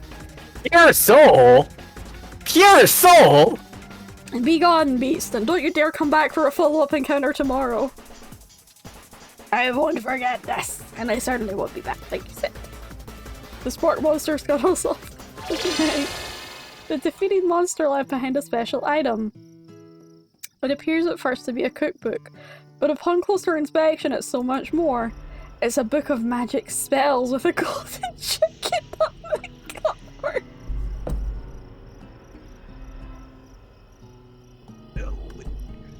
What? I'm getting psychic damage from this game. Every turn it's taken has been a left. You open the cover and find a library card tucked. A library card. A library card tucked inside. The last name they have signed it out as Barco. He is a student.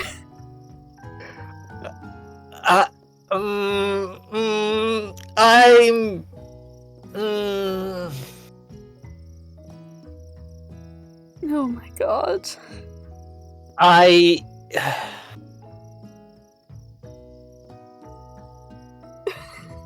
Every turn this What even? Every turn this game is taking, it's been a left. I could not have anticipated any of this.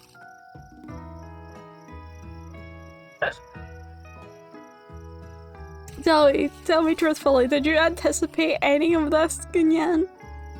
No.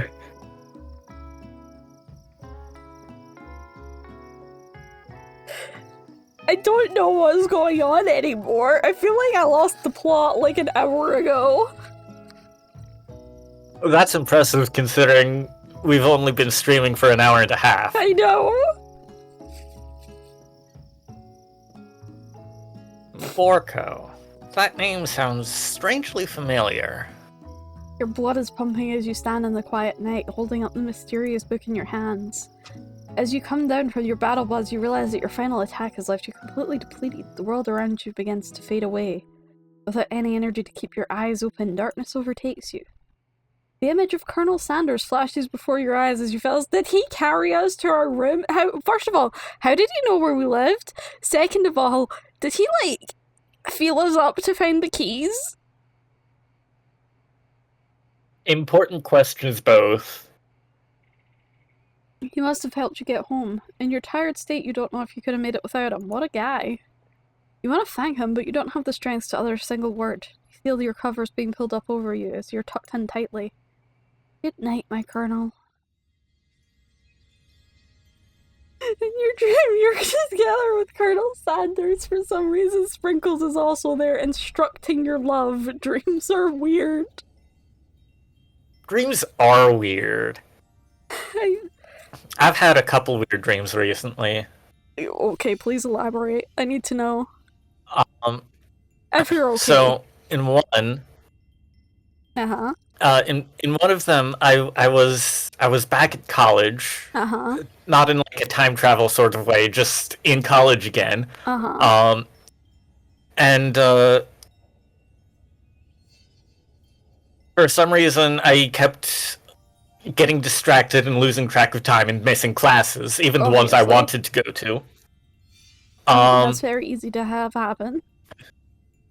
So, to have easier access to my class schedule on my phone, I decide to download the college's official app again, except I discover that it's not free anymore. Oh. Yeah. Was that like the whole dream? No, there was more.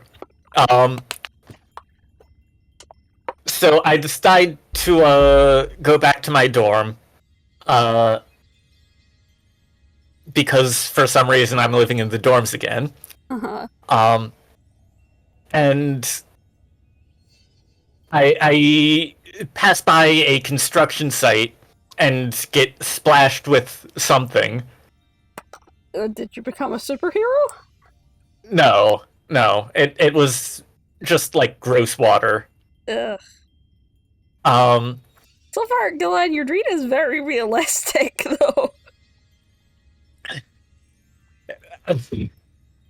and then when I'm almost back to the dorm, I realize that I haven't gotten a new student ID yet. But it's late enough that the office for that is definitely gonna be closed. Uh-huh. And that's where the dream ends. That was a very mundane dream. It was just you in an alternative timeline. I guess, but like, eh. Adam's dream says his dreams are just confusing, and Rai is getting more confused every time he comes back. Honestly, both are moods.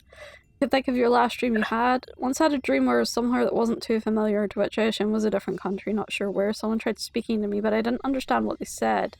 So I tried to gesture that I didn't speak their language, so I pointed at my mouth and nodded no, there's more. You know, your dream, like the start of your dream reminded me of a dream that I had a long time ago, Gyl'aan, right? Mm-hmm. Let's put it this way, the floor was lava. Oh. Literally. But I was at school, and the school was slowly flooding with lava. And for some reason, the lava was on both levels of the school, but it wasn't on the stairs. Hmm. The only way we could get out of school was through the back exit. So, like, we had to, like, parkour through the school halls. Like, this was, like, a normal occurrence at this point. So you just always had to parkour your way through the school to get to the back exit. And, I think I ended up teaming up with one of my, old classmates at the time to, like, every time, like, it was like you know, like, how you've got in Japanese schools, you've got the rota of two people who, like, do the cleaning up of the classroom. Well, in our school, there wasn't, like, two people who do the cleaning up of the classroom. It was two people who have to go to the volcano, parkour their way through the entire town, and pour something into the volcano. You have to, like, carry a massive sack between you and the other person while parkouring through the town to get to the volcano, to pour it into the volcano to make it stop with the lava. Oh my god. You had to do that, like, once a month or something. It was a very wild dream. The other weird dream I had recently, I was playing Zenless Zone Zero, which I've been doing a lot of recently. Oh, yeah, obviously. And there was an update where they added, like, a new place you could go to do the gacha pulls Uh-huh. that had, like, a new interface and new animations and such. Mm-hmm. So I decided to try it out, do a 10 pull there. And I get 3 S ranks. Nice! So I decided to take a screenshot of that. But, like, that brings up this weird extra interface that gets in the way of things. And, I spent some time trying to get rid of it, but then once I do get rid of it, the results are gone, so I can't actually see what I got from these 3 S ranks. Oh. But also, in that interval, the game suddenly changed from, like, post-apocalyptic sci-fi to a fantasy porn world. What? And this was completely unremarkable because it was a dream. Fair enough. Anyway, continuing what Adam said about his dream about not speaking a language, there was a person watching you like you did something wrong. They escorted you down the stairs, which looked like something you'd find at a train station or an underground exit that led to an office for some reason, sat down in the dream. The person who escorted you told you had a fine, you asked what for, but never found out, and then you woke up. Fair enough. Still have nightmares that you woke up late for class and no homework done, then actually wake up and remember you're not a student. That's quite a common one, I feel like. School is lava, don't you just love it when that happens? Yep. I had those lava dreams, genuinely, it became like a serial event in my dreamscape. Like, where I went back to that same sort of premise several times over, but each time I dreamt it, something was slightly different. Like, I had, like, a different partner to, like, stop the lava with, or, like, I was just trying to get home after a long day at school while avoiding the lava. It was really weird. It was for like a 3-month period or something where I would go back into the lava dream and I'd wake up and I'd be like, again? And then it just stopped out of nowhere. Like, I don't know what prompted the school was lava dreams, but they were there for like 3 months.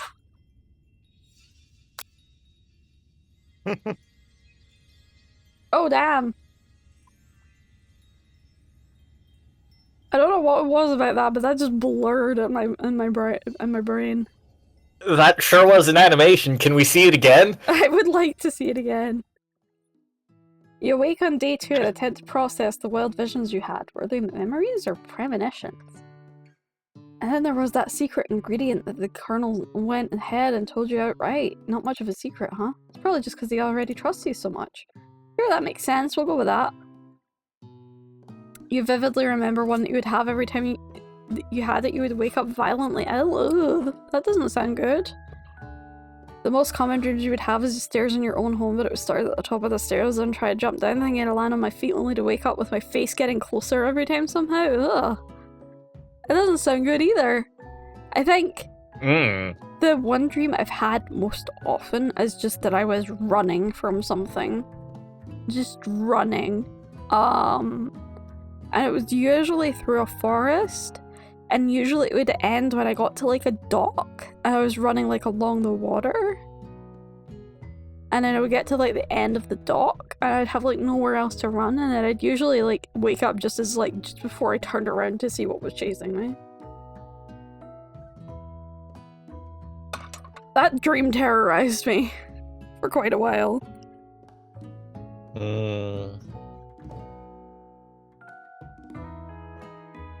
Like, real bad.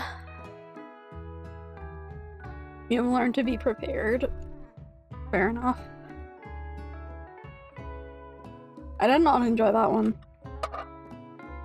I'm running from the ring wraiths from Lord of the Rings. I think much, much later, like, in life, like, because, like, that dream did terrorize me for a very long time, much later. I think at some point I did go, you know what?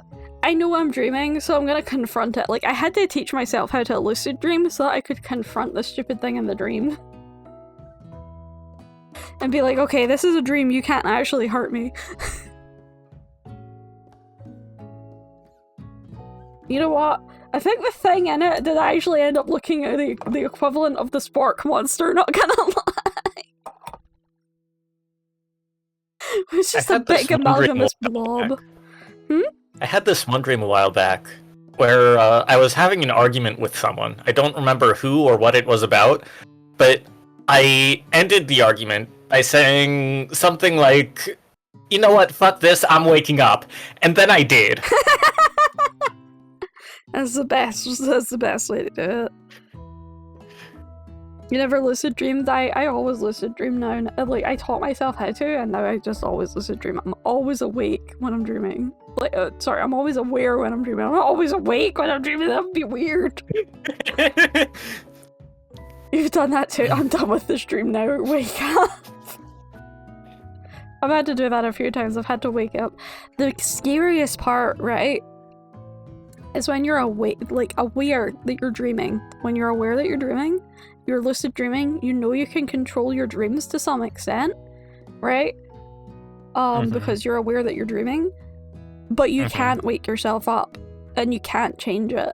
Like, you're aware that you're dreaming, but you can't do anything about it. Those are the scariest dreams, to be honest. Like, when you're actively trying to change it, or redirect it, or just wake up from it, and you just can't. Then you're legitimately trapped in it. You're just like, I'm well aware that I'm dreaming, which means I can wake myself up, right? No. Sometimes you can't. Sometimes you can't. And that is scary. Sounds awful. That is awful.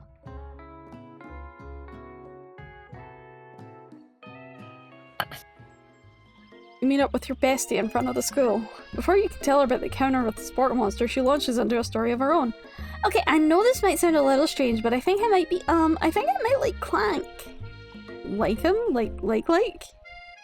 Have you ever woken up from a dream to realize you're still dreaming? Yes. Inception dreams make you question your sanity. I think one time I had a near endless loop inception until I actually woke up.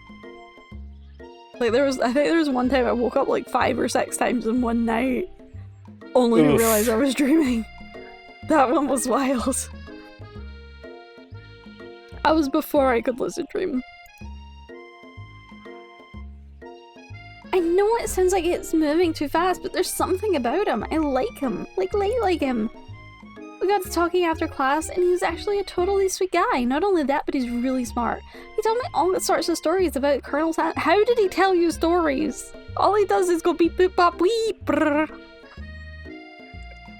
Maybe she's got a robot-to-human dictionary in her brain? Maybe? Did you know that Colonel Sanders was the most popular kid in his high school? No, but that does make complete sense. Yeah, but he was so popular that he was voted the prom king in a school he didn't even go to, and was also the convertible that he himself rode at the front of the homecoming What? What? Is she saying that he's a car?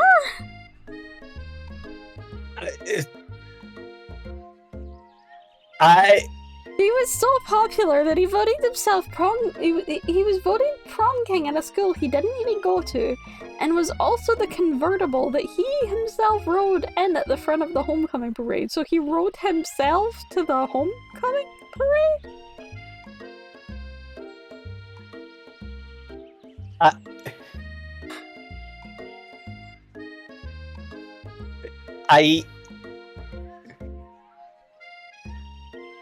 This set is breaking my brain. Is this just poorly translated?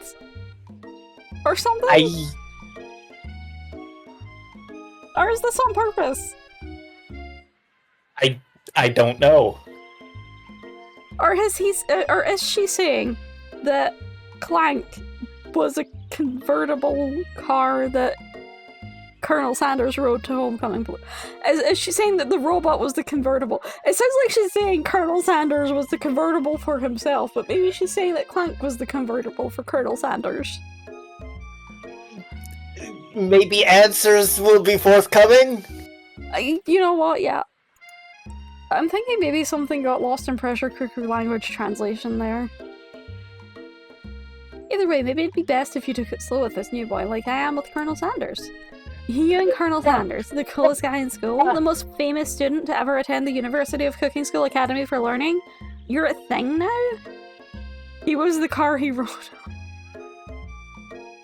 Colonel Sanders was his own car. More news at 11.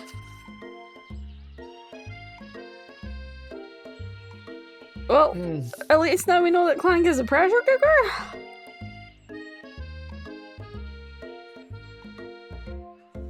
Oh yeah, he does have a pressure gauge in his one eye. You know, that's true.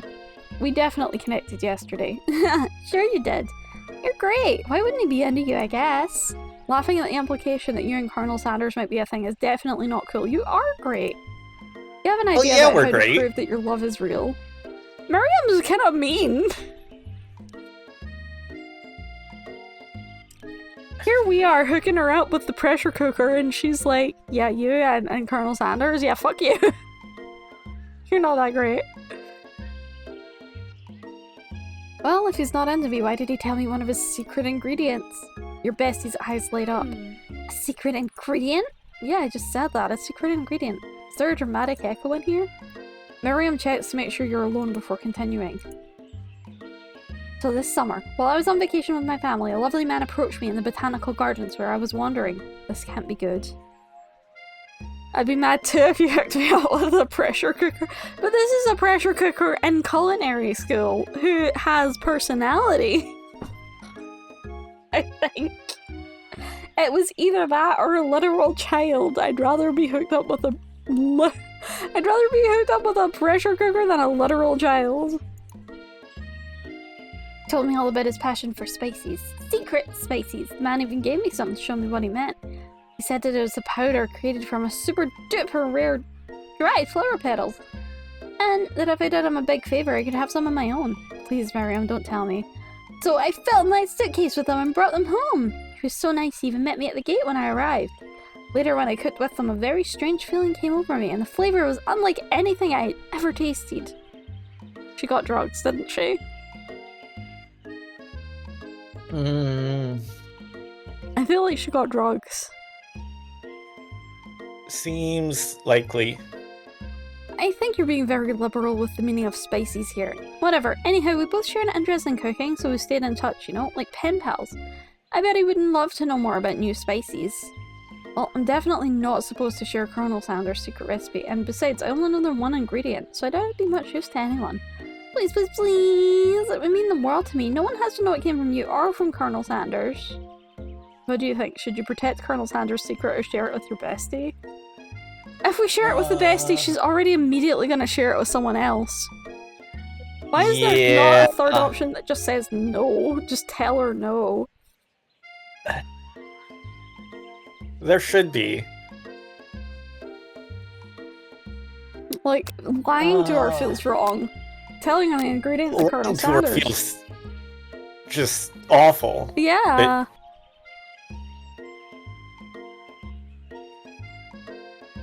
But like, why can we not just stick to our guns and tell her no? Exactly. Why can't we not just say no here? Like, this is the option I want here, is just say no.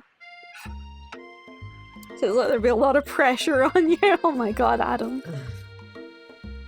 I guess we're just gonna have to make up a fake ingredient. I can't tell her because she's immediately gonna go tell someone else, and that's kind of that's not nice. Yeah. Like, it's not even like just that secret that remains between two besties. Like, if it was a secret that would just remain between the two of them, I'd consider it. You know? But it's not. Therefore, I have to make up a fake ingredient. Yeah. The secret ingredient is banana. You quickly think of a fake ingredient name. I don't know, how about it was I am Newt. I know it sounds like some kind of witch's potion, but what can you do? I am Newt. Wow! Her eyes light up imagining such a thing. You figure you've satisfied her curiosity and she'll move on. However, she immediately turns around and does some thumb typing on her phone that you can't quite see. That's probably not good. Before you can ask her to confirm that she was definitely not texting secrets to other people, you're interrupted. A wind rushes in. Cherry blossom petals fill the air.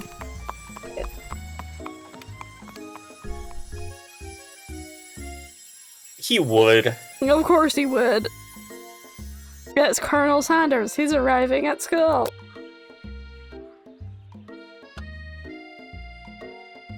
I'm not desperate enough to run to him. Come on. I'm Colonel Sanders. I'm on a horse. Now I'm swimming for some reason. Also deodorant. I'm just gonna stand back. Colonel Sanders' horse is truly a thing of beauty. Without ever acknowledging that he's being watched, he does a short horse dance before dismounting with a flourish. He then slaps the beautiful creature gently on its rear, sending it running free into the country without taking off the bridle and saddle. Awful. Awful. Awful husbandry. You're so struck by the sight of them that you lose the ability to speak coherently. Also, it's a tamed horse. Like, you don't just send a tamed horse into the countryside on its own. With its saddle and bridle on, no less. Oh, I didn't realize anyone was watching. Don't worry, he knows his way home. Is someone at home gonna take off the saddle and bridle? They better. You attempt to compliment Colonel Sanders, but the words don't come out exactly right. What a horseful beaut you have. I mean, what a horseful beaut you have. Dang it, that's what I just said. Being a good friend, Miriam attempts to cover for you. Oh, Allie just gets really nervous around people they like. What? This is not helping. I mean, they got food poisoning and were up all night. It was gruesome. You should have seen it. She gives you a wink and a smile as if to say, situation handled. Can't blame a girl for trying. And with that, Colonel Sanders disappears into the school, leaving you and Miriam to follow. Except Colonel Sanders put us to bed last night, so he knows damn well that Miriam's fucking lying.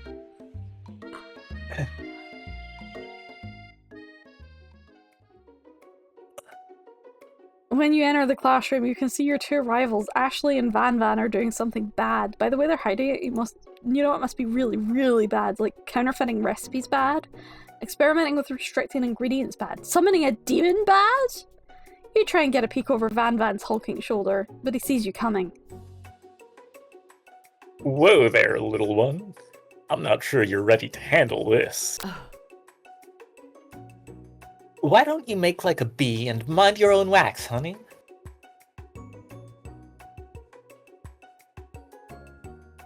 I don't really know what to do here. But again, another one where I want to say the soundtrack is kind of a banger.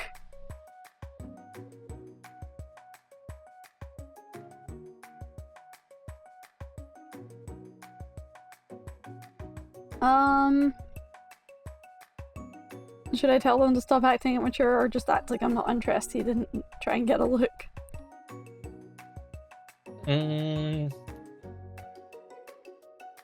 I think the second option. Yeah, I'm leaning towards that one as well. You sit near the rivals but leave your back turned to them. You even hear Van Van muttering something that sounds a bit like a magic spell. However, he notices you eavesdropping. You try to cover your tracks and improvise an excuse. It's time for class and you're distracting the rest of us. Who wants to learn? Now you've upset them. Oh, and you're the Emperor of Cooking, are you? You make the rules? I'm not sure you'd know a good meal if it ate you. Being the best chef in the world takes more than just culinary skills. It takes creativity. It takes panache. Every time she sticks her tongue out, it just makes me want to stick mine out. Is that her tongue? Yes.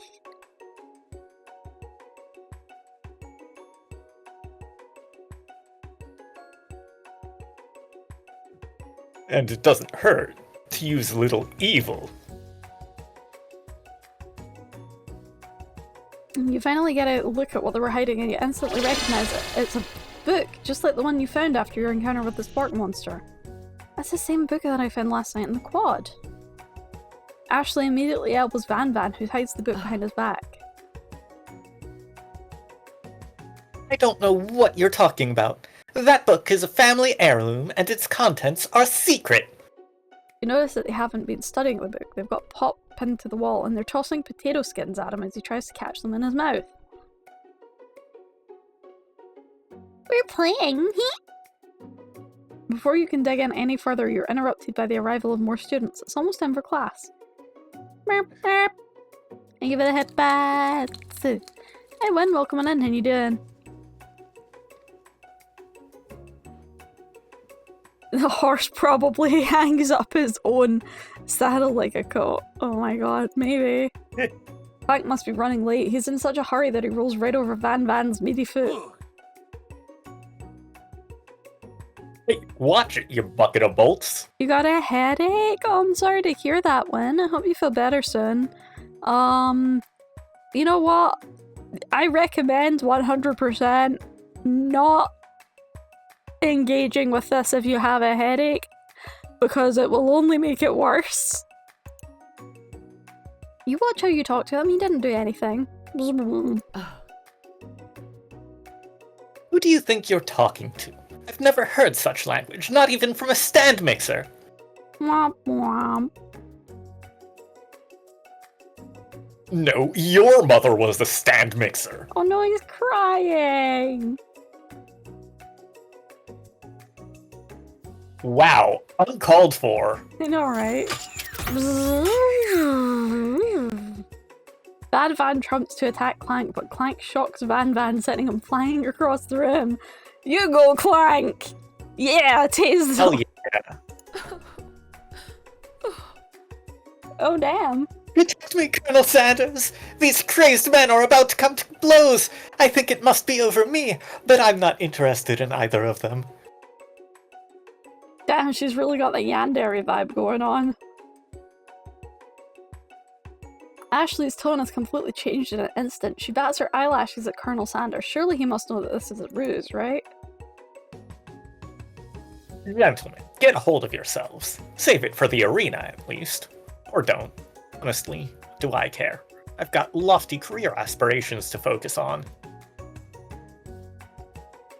Maybe I can help you with your business plan? Just then, Sprinkles arrives to signal the true start of the class day. He's panting, which doesn't seem that abnormal. He's a professor, but he's also a dog. Students! Please take your seat. I apologize for my late arrival. I spent the morning chasing a car all around town, and my tiny legs are very, very tired. But I am here now, and I hope you are ready to learn. Rub his furry dog belly, he loves it. After he catches his breath, Sprinkle regains control of the classroom. As much as you hate her name, you like Ashley. I kind of like her too. She's like sassy. You know? She's like evil, but in like a really funny way. Without further ado, we'll review the global history of my favorite fowl, the chicken. You want to pay attention to the lesson, truly you do. Which is why, in 1776, at the signing of the Declaration of Independence, it was a chicken who first said their name. What the Kentucky Fried universe are we in right now? I don't remember that. But you can't help but daydream about Colonel Sanders, and you miss most of the important parts. Of course we miss most of the important parts. Would crush on her. Aesthetic-wise, she's the prettiest out of all of them, not gonna lie. And I'm totally not biased whatsoever, nope. I totally don't have a thing for black and red, and you can't prove it. Oh, sorry. I totally don't have a thing for black and red, and you can't prove it. Changes form. Avoid suspicion.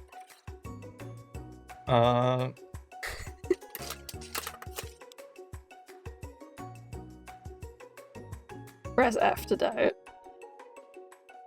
He'll fight you for her. Hang on. Gyl'aan. I've been bamboozled. When you come to, Sprinkles is holding a tray of food in front of you. Well, Ellie? Naturally, this appears to you to be a sample platter. Which item do you want to sample? A glass of water, shimmering pepper, or dog biscuit? I feel like all three of these are traps in some way. I feel this also. I kind of want to try the shimmering pepper though. Hmm? A brightly coloured pepper stands out from the other items. It sparkles in a most eye-catching way, so naturally you reach out, grab it, and eat it right away. However, your body is not prepared for the heat.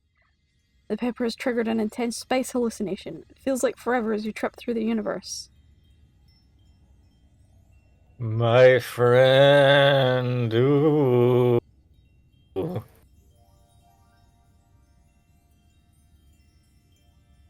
This guy again? I'm here to give you an important message. Ooh. Ooh. You must avenge my death and fulfill your destiny. He looks like he has blue Pac-Man in his eyes. You're not wrong.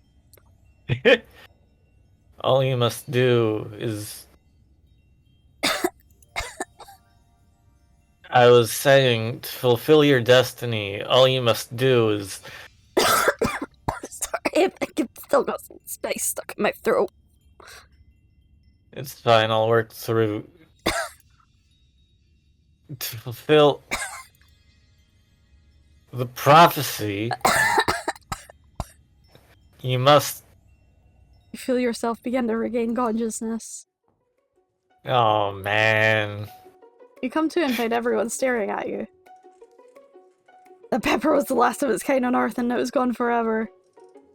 Think to yourself, geez, I should pay better attention. We all make mistakes, I'm sure he'll forgive you. Someday. Come on, it's time for lunch. Before anyone can relax, the cafeteria lights dim, and your rivals enter to make a dramatic announcement. Today's lunch will be prepared via timed competitive cook-off.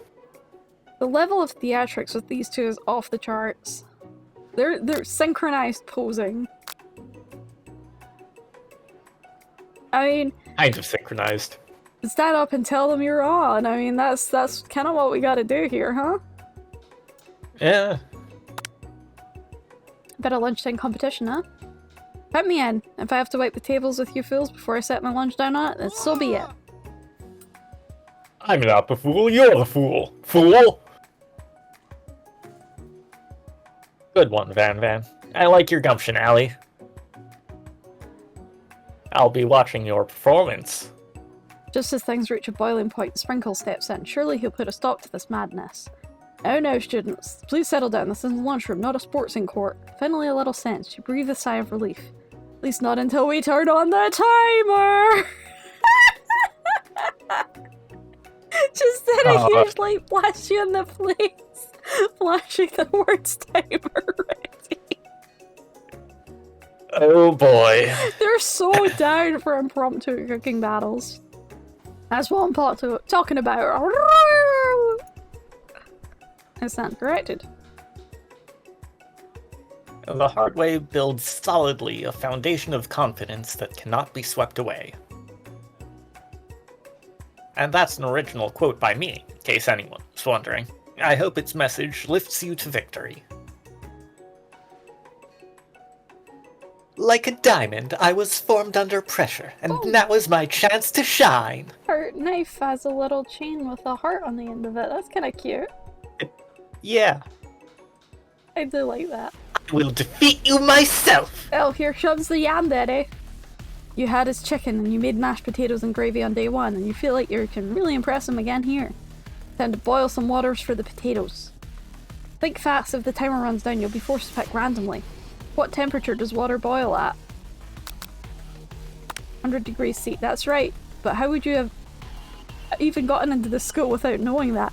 There's a timer on these questions, Gyl'aan. I don't like that. That's rude. Yep.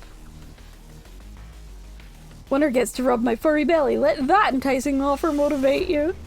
That actually does kind of motivate me a little bit. Yeah. You're gonna need to season this chicken before you cook it. You don't know Colonel Sanders' recipe exactly, but you have an idea. How many herbs and spices did he say you used? 11! 11. That's right. You might not know all the ingredients yet, but at least you're headed in the right direction. Tail wagging intensifies. Now that you've got some basic steps going, it's time to elevate your craft. What state of mind offers the most flavour? Gratitude. Gratitude. That's right. You must never take this opportunity for granted if you hope to succeed. Your classmates are rooting for you, but Ashley is simply stronger and faster than you. You better pick up the pace if you want to survive. It's gonna ask me what temperature to cook chicken at next, isn't it? And I don't know that one off the top of my head. Do you know what temperature you need to cook chicken at? Oh, well, it varies, but I know it should be cooked to an internal temperature of around 165 degrees Fahrenheit. Okay. When you were a child, your father told you never to forget where you came from. Every day you meditate on his advice and draw energy from that place. So where does it come from? A small town where big trees are born! That's right, this is your shot and you're not gonna miss it. It's not giving me time to read the fucking question, I swear. You try to shut out the noise of the arena and focus on your cooking. What is the sound of success? It's sizzling! Don't maybe get the spray bottle. What? I guess I got that wrong. You notice Colonel guess so. Sanders at the corner of your eye. I believe in you, Allie. He's actually cheering you on, which would be awesome, except knowing he's watching you makes you totally forget what you were doing. The only you can think about is Colonel Sanders. What? That timed out before I could even click on anything. But all the options were Colonel Sanders and the question was something to do with cooking. Yeah. What were you thinking? Get your mind back into the competition. Arrgh. You're stranded on a desert island with only one dessert cookbook. Which one do you take? What a hunk. I know, right? You know what? Shouldn't you be focused on the challenge? You're falling behind. Sorry, I forgot the question. What does that have to do with crafting spectacular fried chicken and delicate baked biscuits? Woof! Woof! You're really struggling to keep up. At the next station over, Ashley's already begun plating elements of her dishes, colourful and complex. To make up time, you toss your biscuit dough into a stand mixer. As you do, the crowd gasps. Yikes. Zzz. I know you love nothing more than seeing a fellow appliance utilised in a kitchen battle, but sometimes that means sacrificing the personal touch. You might not have any hands, but Allie does, and a good chef needs to be touching the dough to know when it's properly mixed. There's an easy way and a hard way. You don't get far by going the easy way. When you hear everyone talking, you realise how serious your other was. You immediately shove your hands in the mixer to rescue the dough before it's overmixed. Oh. Allie, no! But you're not fast enough and your hand gets stuck. It's immediately crushed by the spinning beaters. There's no way you'll be able to use that hand for the rest of the match. Colonel Sanders shakes his head in shame. I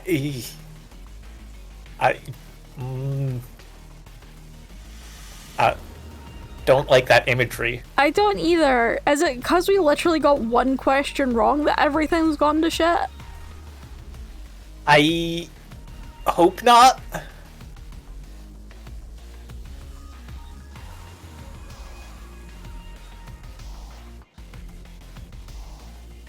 Also, ow. That did sound very painful. It makes me want to shake my own hand out, you know? Yeah. Waiting on your line, sir. What you often find is that the easy way can turn out much, much more difficult. Everyone stop what you're doing right now. The battle's over. It can't be. I was so close to finishing my dish. Sweetheart, look at your hand. You simply can't go on. Oh, that's too bad. And here I am with a completed dish ready to serve. Surely that makes me the winner by default. No, it wouldn't be fair to complete the two on account of Allie's injury. You see Sprinkles begin to lick his doggy chops as he looks under the dish. But I suppose you should at least tell us what you prepared. Well, because I'm the sweetest, I skipped straight to dessert. Under this white chocolate dome, you'll find a wide array of delights, taking you on a journey of flavor that tastes good and tells a story of excellence. Honestly, that chocolate sphere looks like a really long spoon. Yeah. That's all I can think is it looks like a really long spoon. Also, I like white chocolate, so like, that looks nice to me. I was going to ask Allie to do the honor, but since you're injured, I'm afraid that pouring this creamer of delicate hot chocolate sauce might be too difficult. That sounds tasty. Colonel Sanders, if you wouldn't mind lending me your strong, steady hand? Colonel Sanders pours the hot chocolate sauce on top of the dome, causing it to melt away, revealing the ingredients hidden within.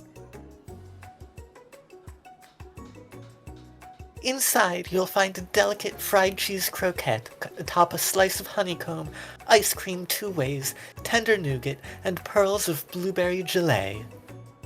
That was tasty, actually.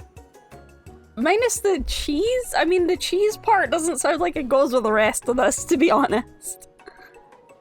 But it sounds tasty.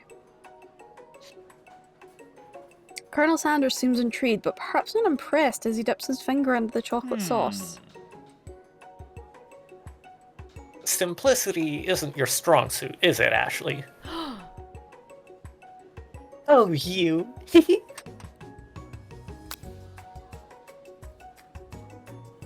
As he places his sauce-covered finger into his lips, Ashley leans over and whispers something into his ear. A dab of sauce sticks to his mustache.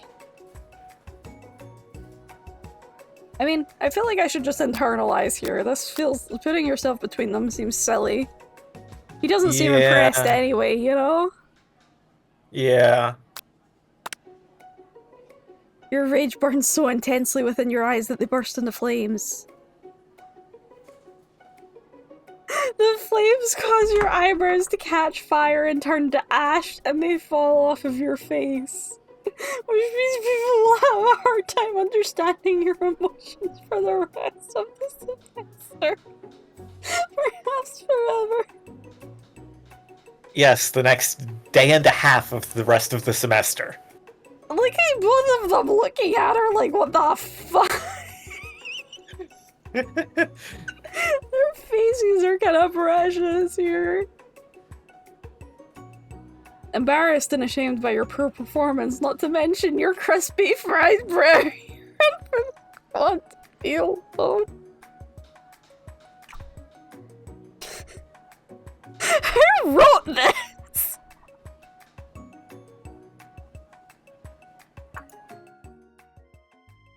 The beautiful weather feels like an insult. Inside of you a storm rages. It's Colonel Sanders. He's probably here to tell you that he and Ashley are in love and have decided to get married.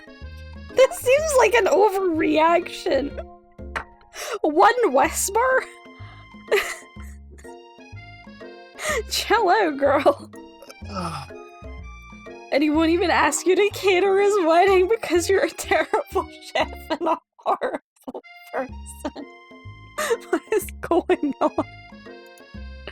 You try to hide from him, but he approaches you directly. I know you're hurting right now. Not just from the devastating loss, but from that run-in with the mixer and that small fire. We should get that checked out. I'm fine. Can't you just leave me alone? I'm a loser. I'm not fit to fill your fryer. I'll never be a master chef. Failure is a part of life. Not just for you, but for all of us. Do you think I've never failed at anything before? That's exactly what I think. Well, think again. I wasn't always the man you see before you. Enrolled in culinary school, incredibly handsome, successful, motivated. Well, handsome, sure. I was born that way. And modest, too. Yeah, I know, right? But I've walked other paths, and arrived at dead ends. I was passionate about life, but I failed as an obstetrician. I was passionate about justice, but I failed as a lawyer. I was passionate about livestock, but I even failed as a mule handler. That one was especially humiliating. Mules can be so cruel. I lost my business partner to a gunfight. I didn't know. People see my delicate ribbon tie and my well-kept beard and assume that I've got it all together, which is true now, but it hasn't always been. Sounds like this guy could really use a hug. I resolved then that I was going to amount to something. No amount of hours, labor, or money would deter me from giving the best I had to give. As Colonel Sanders changes focus, you can see something ignite inside him. A burning passion. And now he's sweating, of course. One has to remember that every failure can be a stepping stone to something better. My new dream is pure. It's honest. It's something that a humble man in a crisp white suit can be proud of. I will create a chain of chicken restaurants that will bring joy to the entire world and make up for my past misdeeds. Honestly, this entire thing is making me feel both hungry and confused. Yeah. We're constantly talking about chicken. I'm just sitting here and going, chicken. Yay! Pop! Just as your moment grows intimate, you're interrupted by a threatening, shadowy presence. Battle scarred from the night before, you prepare for the worst. It's the Spark Monster! Barco? It is I! I know I said I wouldn't be back after the whole fight to the death thing. Maybe you don't really want to see me anymore, but I just wanted to say that I was wrong to attack you, and I apologize. I know what it's like always having to look over your shoulder. Monster problems, am I right? Aw, thanks, Barco. Glad there are no hard feelings.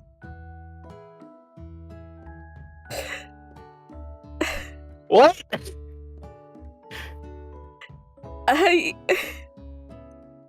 You know, at this point...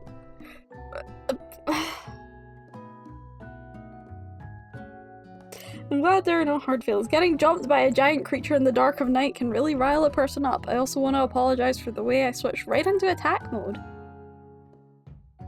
I know that you're strong, and cooking school can put a person under a lot of pressure, a lot of stress. I used to actually go to this school. I wasn't always a spark monster, you see? I knew it! I told you he was a student! I don't believe it. You were human once? Well, no. I was a golden retriever, but I was still a student. Until one day some mean kids with a magic spellbook cast a dark enchantment on me and I was forever transformed. A magic spellbook. Precisely. I had procured a copy for myself, but somewhere along the way I've lost it. If you find such a book, I beg of you, respect it. He was a golden retriever? Huh. He does not give me golden retriever energy. Nope. You're a powerful chef, and shouldn't rely on such dark and evil magic. No, you should be protecting the innocent from those who would cheat them through sorcery and guile. You need me, don't fear, I will be there. Sounds like there are some bad cooks in the kitchen of life. Allie, together I am sure we can defeat them. Come back to my hideaway and we can discuss. A personal invite. You can't imagine what Colonel Sanders' home must be like, but it sounds like you're about to find out. No, he said his hideaway, not his home. I feel like there's a distinct distinction there. Oh, apparently not. Stepping inside Sanders' home, surrounded by his things, you start to feel a special bond with him. Yeah, yes. He's a baby with a goatee.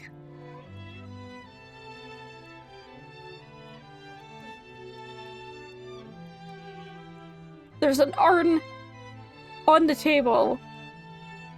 A baby with a goatee behind it. A camel. The Kentucky sign there. And then there's just chicken in the corner. Yes, this Chicken totally... statue. Okay, we're probably gonna find out it's actually a real chicken that's just trained to stand there and pretend to be a statue. Think about how surreal this game has been so far. Are you telling me that's not a real chicken? Yeah, that actually sounds plausible. It really does. Or a chicken standing on a statue stand. That's what I just said. Yes.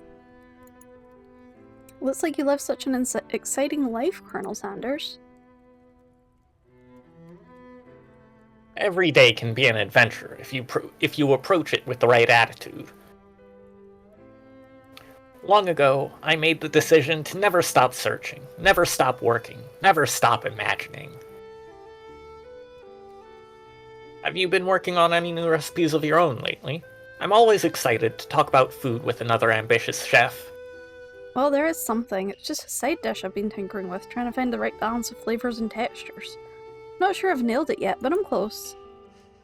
Colonel Sanders' eyes perk up as he starts to wonder what dish you might be describing. It's meant to be paired with something spicy or something crispy, both perhaps? Now you've got him right where you want him. Should you reveal your new creation to him or keep it a secret just for you? I mean, he gave us an ingredient to his secret chicken. I feel like it's only fair that we tell him what we're working on. It's not like we've finished it yet, you know?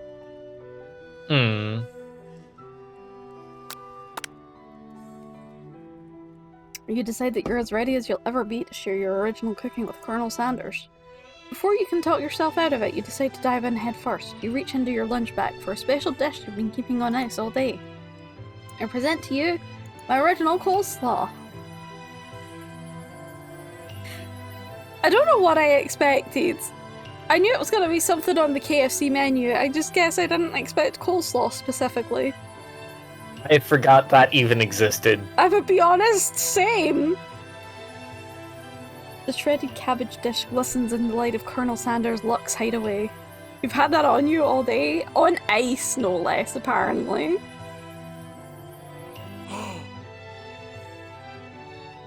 Magnificent. Together you chow down on the creamy slaw until just a spoonful remains in the bowl.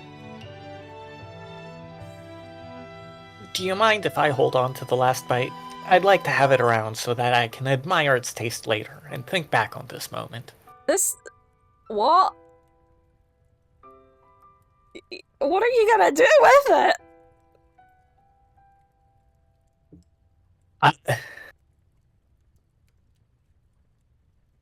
I mean, he said... He said he's gonna admire its taste later, so he's gonna eat it, like, what, later?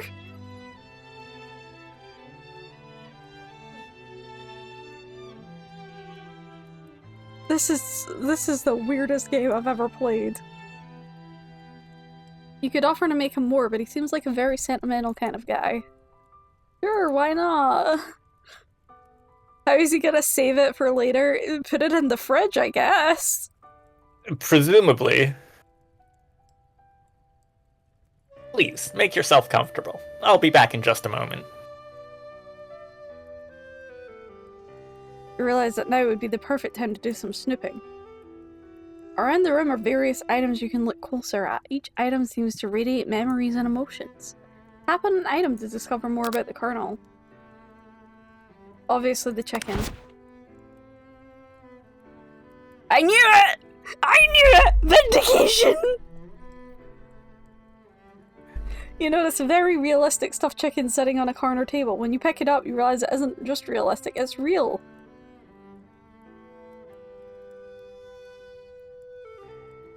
Oh, it is a taxidermy chicken, not a real chicken.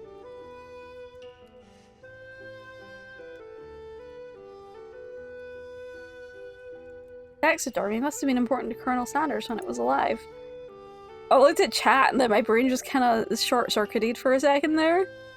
So real, just not alive, yep. A little note clipped to the chicken's foot reads, "The true state bird of the great state of Kentucky."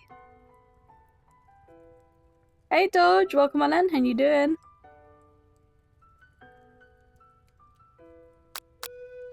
Well, what should we look at next, Gyl'aan?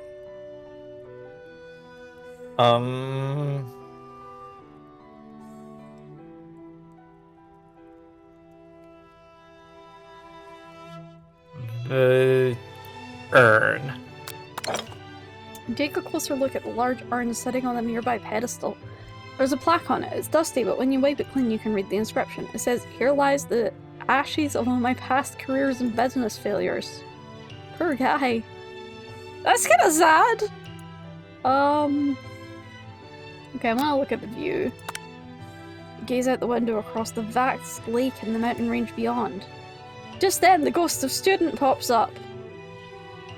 Are you thinking about heading out into the world on a quest to avenge my death? Wait, what? I never even learned your name. Why would I avenge you? I could just tell you my name right now. It's... Can't you see I'm in the middle of something? You open the window of a crack and the ghost of student is swept out with the breeze. Oh no, that's so mean. Why is everybody mean to this guy? Also, why is this guy selected us to get vengeance for him? Mystical destiny reasons? I guess. Up to you now. What do we choose next? Is that a candle on the table? Yes, I believe so. A scented candle. You pick it up and try to identify the smell. It's clearly the smell of bow tie and flour. Power tool? Freshly starched collar? Piece of wood floating in a lake. Summer of 69? No, it's one of the secret recipe ingredients. It's...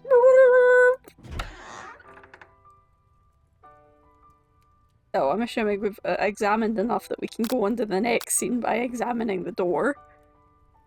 But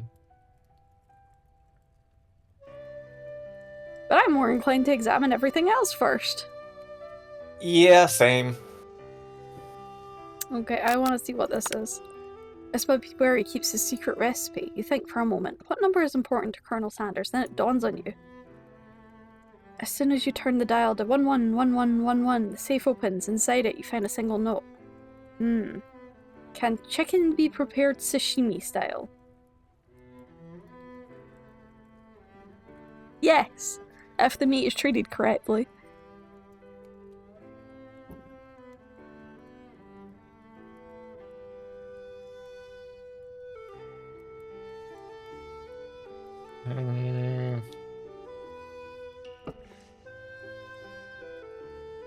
The pictures. Which one? All three of them have different sparklies, I think. The camel one. The photo appears to be Colonel Sanders, except he's an old man visiting the pyramids of Egypt? Maybe this is where he discovered one of his secret herbs and spices. Well, I'm gonna go with this. Is it a credit card? Oh, it's a comb. A lock of silver hair is woven through the teeth of the comb. See, I went straight to credit card. I was like, can we steal his credit card and buy a bunch of things? I mean, it does kind of look like it. Upon further inspection, you realize that the hair they're in isn't just silver in color. It's actually made of spun silver. Are you saying that his hair is actual silver?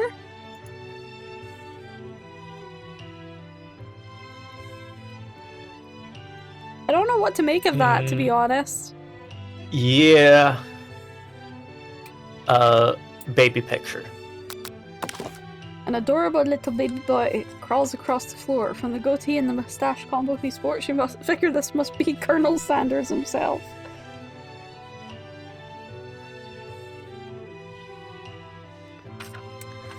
With cross-eyes, no less. Yep. That, or maybe it's the drumstick that he seems to be waving like a rattle. Who frames a baby picture of just themselves? Probably the same type of person who would make their own face the logo of the company they founded, am I right?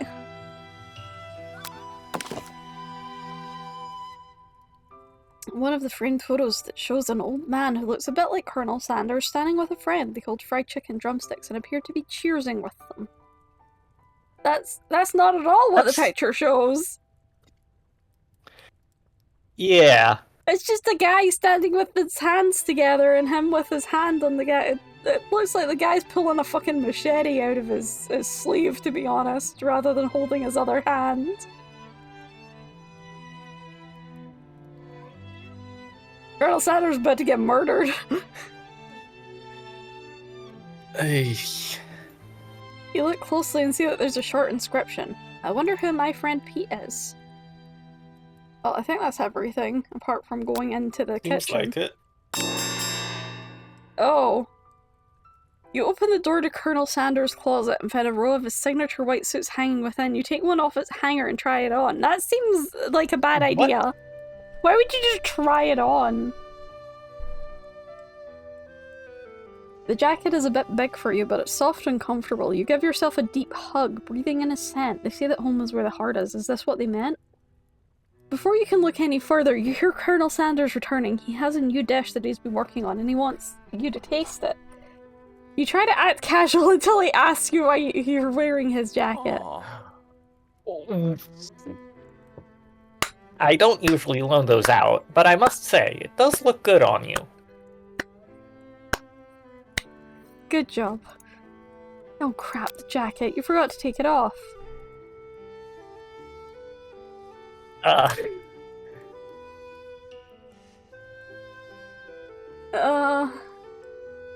What do we do?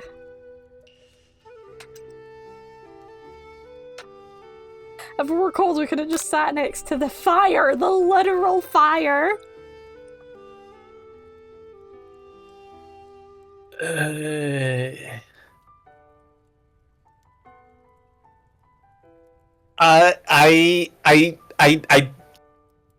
don't know. I think we just tell him the truth. It really can't get worse, can it? You confess. I think I've developed feelings for you. I might be developing feelings for you too. But I'm concerned. I can't let anything get in the way of my dreams. Can I just say I wasn't expecting that to be the truth she was gonna confess? Yeah! I'm interested in you, therefore I was looking around your stuff is what I expected it to be, not straight up. I love you, by the way. Yeah. It was a bit too soon, girl. Overwhelmed, you take off the jacket and run for the door. But the thought of leaving Colonel in the midst of such an emotional breakthrough gives you a pause. You stop yourself. Colonel? Yes, Allie? I honestly think this may be the beginning of something wonderful. I think you're right. We should take things slow. You talk late into the night and drift off into a slumber. Dream sequence! I like how it just announces it. We get to see this again. That just makes my brain blur. Like, literally, like, my brain can't make it out. Like, I know it's the characters writing on fried chicken wings, but, like, it makes my brain itself blur, you know what I mean? You wake to a beautiful morning in Colonel Sanders' hideaway. Did you make the right decision on how to respond to Colonel Sanders? Only time will truly tell. Day is a day that could change the rest of your life. You think about the new secret ingredient you just learned about. In some jurisdictions, isn't even legal, but if the recipe is a secret, how will they know? Your thoughts are interrupted when Colonel Sanders emerges from his room. I think Mr. FDA would have a thing or two to say about that. Figure it out. He's holding a gorgeously plated breakfast, and your mouth waters at the sight of it. Here's a simple breakfast I just whipped up. It's meticulous. Fried chicken for breakfast? Yeah, that's what I was thinking. Clearly it's a drug, maybe it is coke. It could be, yeah. Maybe it's speed. I'm gonna be honest, there's a lot of drugs it could be. You taste Colonel Sanders' food and it takes you on a journey. When you return, he's waiting to ask you an important question. So, would you say that we're the perfect match? How presumptuous. My cuisine and your taste buds, that is. Such confidence, such grace. Could he be the world's greatest gift to cookery? Ay. At this point, we're in too deep. I guess we just gotta flatter him, you know? Yeah. You know, I think we might make a great team. A single tear begins to pull in the corner of his eye as he gazes at the window. For flattery, that wasn't very much flattery. I was just, yeah, sure, I guess.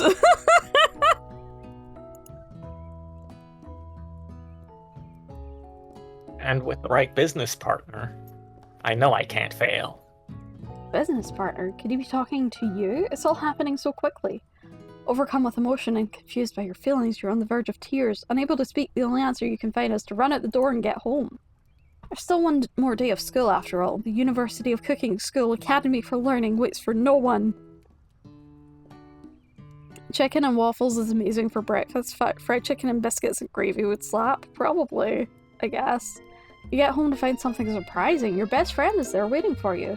Where have you been?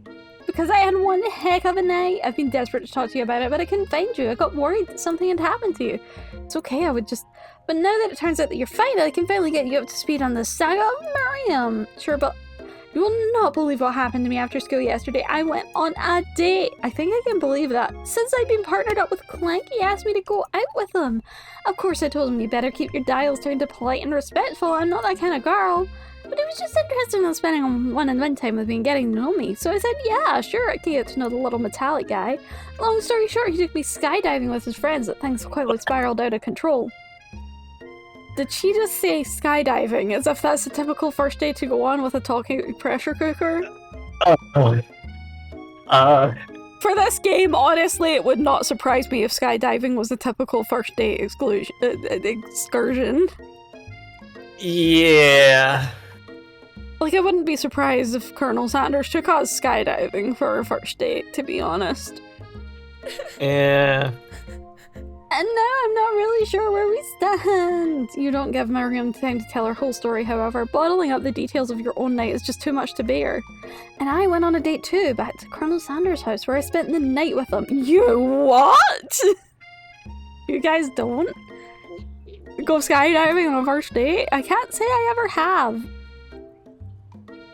I have... Go on. I have never gone on a date, so, I've gone on very few dates. Very few. I'd take you on a date, Gyl'aan. It'd be a friend date. But who knows? Nothing happened, but the emotional connection, wowzers. Miriam tells you to move on from this whole Colonel Sanders obsession and focus on school. Being obsessed with Colonel Sanders is wrong. You don't want to be right.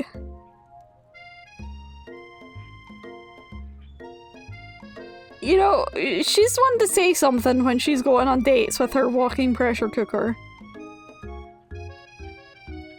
You've been on the back door of a C-130 a couple thousand feet above a lake, just never jumped out. Like, were you meant to jump out and chickened out, or... like, was it just a case of you happened to be there? After a short argument, you both agree to go your separate ways. When you arrive at school, you encounter your rivals in the quad. You can tell from a distance that they're picking on Pop, though he himself might not quite grasp that fact, because, you know, he's Pop. It was a field trip? Oh, okay. What's it swirly? It sounds delicious. Oh, it's great. Order you up one right away. I'll have my swirly with sprinkles, please. Sprinkles is a dog and a treat. You can get your swirly dipped too. Why don't you pick on someone your own size? Because I'm literally the biggest person at the school? You know, that's kind of fair. God, what a simple answer. That's actually kind of fair, though.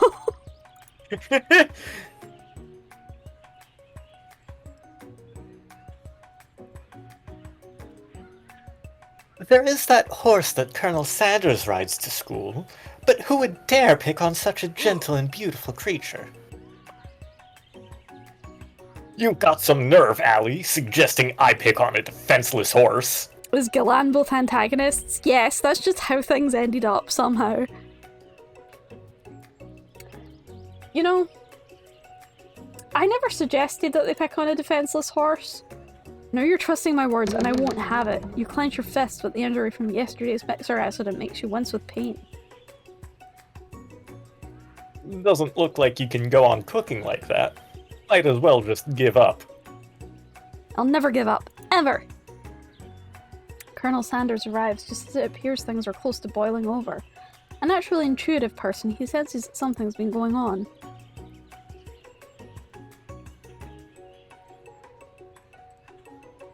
He's also... Is everyone excited for the final day of school?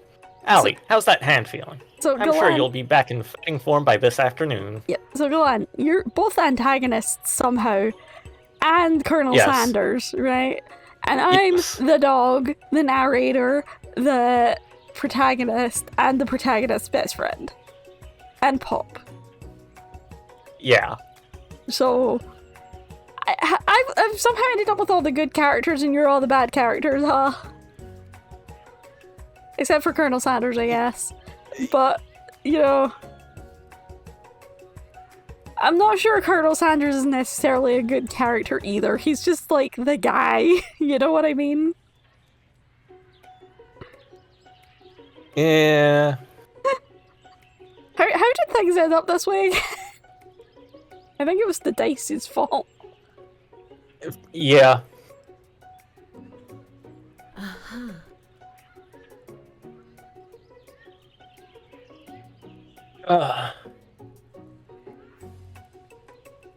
Aren't you concerned about my hands, Colonel? Yesterday I almost broke a nail winning so hard. Technically, I don't believe a winner was decided, but your presentation was quite impressive. What is he doing complimenting her? But what about the flavor of my delicate, warm, gooey chocolate sauce? It was clear that you're passionate about how your food is received.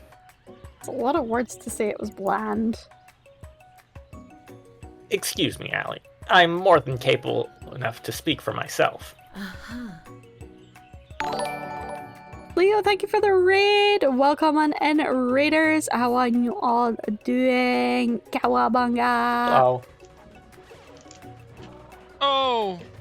See, The last chat thing with planking's good for the Minecraft. abs. Nice. How was Minecraft? You were playing with Nim, if I recall, from the title I saw earlier. I hope you both had a good time. How was your stream? I hope you had a good time. If anybody came in with the raid, needs to eat, sleep, drink, anything like that, please go do so. Please look after yourselves. And if anybody is new here, welcome on in. I am Ali Catastrophe, your one and only Scottish Catastrophe Cat. This year we are doing themed months. Every month has a theme. January was New Year Old Games, and this is February where we're doing Love and Pancakes. Minecraft is chaos. Minecraft can be chaos. I can't play Minecraft. Minecraft gives me a headache. I can't play it or watch it because it gives me a headache. I don't know why. It just hits my brain in that wrong way, you know what I mean? And it just gives me a headache. Like, real bad. Like, it's like 10 minutes. Headache. Need to stop. It just gets increasingly worse. And it used to be fine. I never used to get a headache from it, but then they changed the FOV settings on it. And like, no matter how much I play with the FOV settings, I always get a headache now. I don't know why.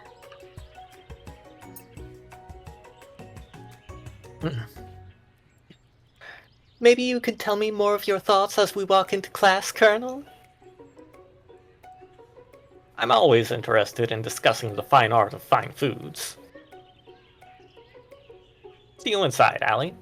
Annoyed by Colonel Sanders' inability to see Ashley for who you know she really is, you walk across the quad to get some distance.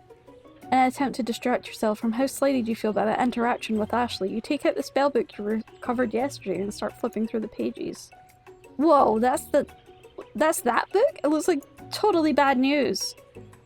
It's just something I found lying around. It would appear to be some sort of grimoire, but I don't really believe in that magic stuff.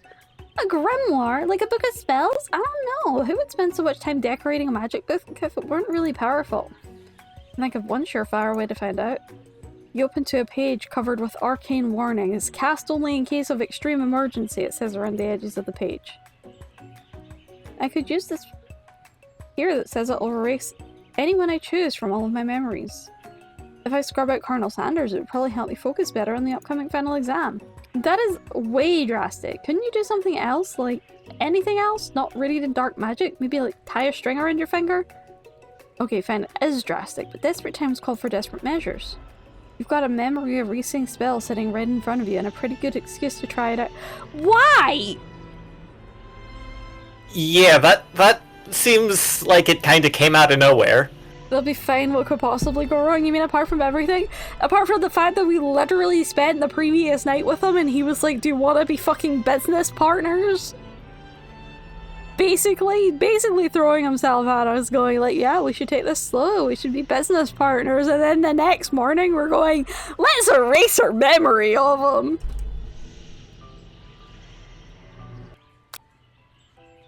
Yeah, let's not cast the forbidden spell. I'm glad this is an option. Yeah. You take your friend's advice to put the book away. It's almost time for class. Sprinkles is already in the room, waiting for the students to arrive. He clears his voice to make a quick announcement. Also, just gotta say, like, the whole premise of, like, of casting the spell so that we don't get distracted by Colonel Sanders during our final exam, right? Won't that, like, immediately be pushed out of the window when we go to class and we see him again? Because we'll forget him. And then we'll basically re-meet him. And then we're just gonna be thinking about him anyway! Yeah. Want you all to know I feel something of a dog moment coming on, but I assure you it's nothing to be afraid of. His cute little nose scrunches up and he begins to breathe quickly.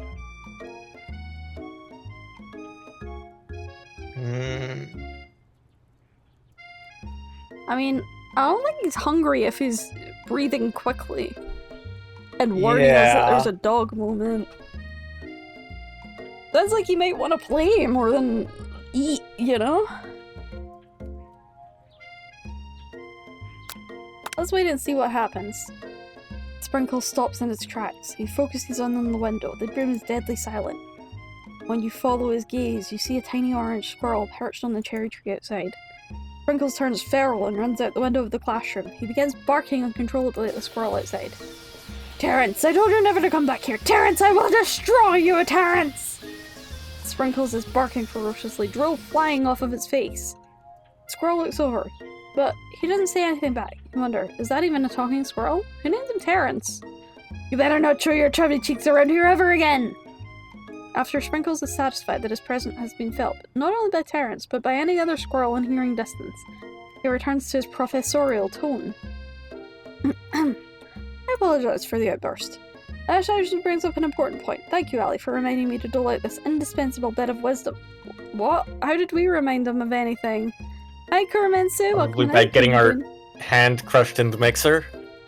Maybe? Thank you for the follow, Kurumensu. Welcome to the Catastrophe Queen. And yeah, welcome. How you doing? We're playing the craziest game known to mankind. Which also is killing my sanity. But before we can go any further, Miriam's love drama spills over into the class. Sprinkles is interrupted by whirs and sparks coming from the back of the room. I told you to save it for after class! I think I wanted to be thrown from a plane strapped to a stranger? Miriam and Clank appear to be arguing, but you still haven't learned to speak Clank's language of mechanical noises. But no, you had to show off to your cool friends, Jeff and Joan, J&J forever. Watch us form a triangle in midair as we descend. Triangles are the strongest shape, don't you know? Oh, that doesn't make a great date. Then take Jeff and Joan with you. You can hold hands as you pedal down the mountain or on a cliff for all I care. Clank begins to shudder. Steam pours out of the gap in his panels and then a loud ding stops him in his tracks. The amount of seasoning is gonna make me want to eat that, Clank. Haven't learned machine language. Sorry, not sorry. I feel like we don't need to learn machine language at this point. They're about to break up spectacularly.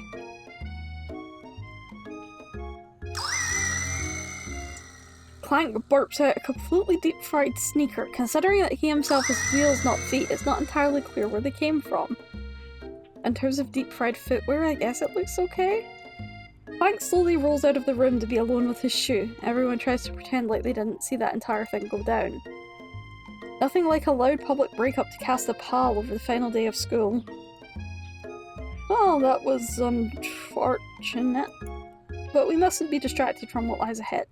The final competition, the Showdown Challenge exam. I'm still working on the title, but you get it. Test time approaches. See you all in the arena. But before you can think about your upcoming competition, there's a very beautiful soul nearby in need of a pep talk. Hey Miriam, are you okay? Okay, I'm so mad I could smash a tiny mug, spilling several droplets of hot cocoa over the floor. How could he embarrass me in class like that, in front of everyone?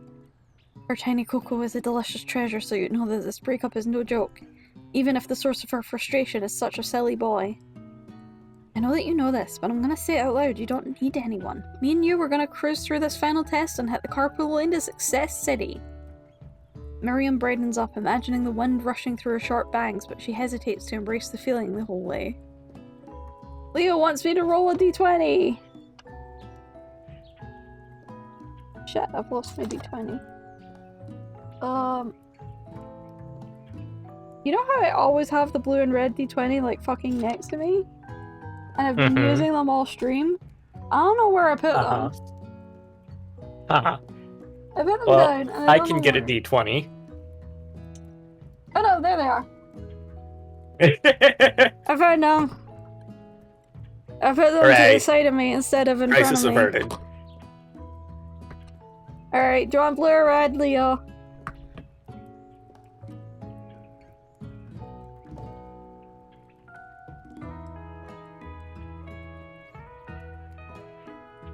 Leo want the blue or the lead?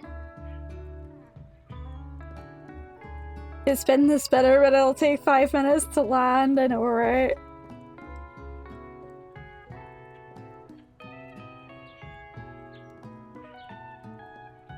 I really need to make a rolling area with my camera at some point.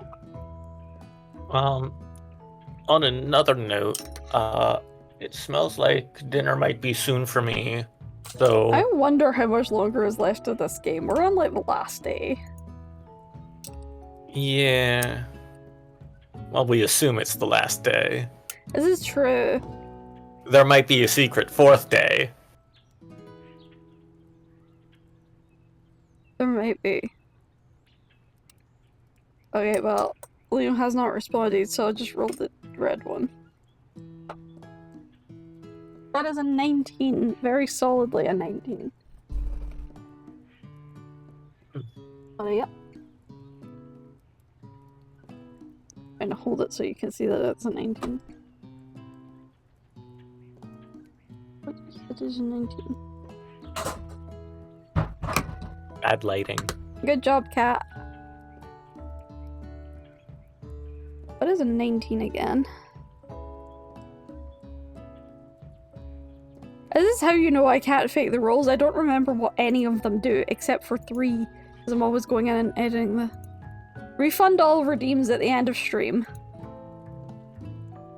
There we go. The refund day!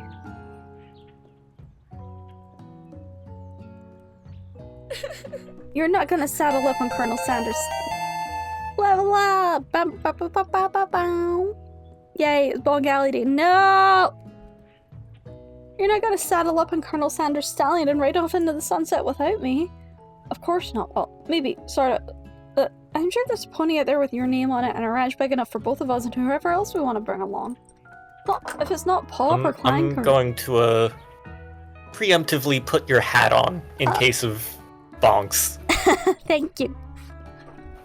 Protected from bonk. If it's not Pop or Clank or anyone else you meet today, tomorrow, or this whole year, so what? You're a special person who shouldn't settle for the first someone to show a little interest, anyhow. All 60 of them because you didn't clear them at the beginning of stream? That's fine. Miriam gives you a big hug and wipes the tears away from her cheeks. I should really review my menu for today. I'm gonna make a very special soup, and I bet the Professor Dog is gonna love it up. While you were pep talking, Love Miriam... it up?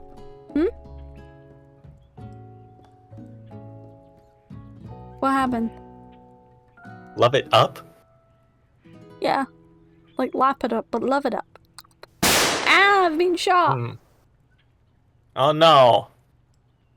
Wait, did the drop stuff not work? It I should work. didn't see it. It is open. It should be working.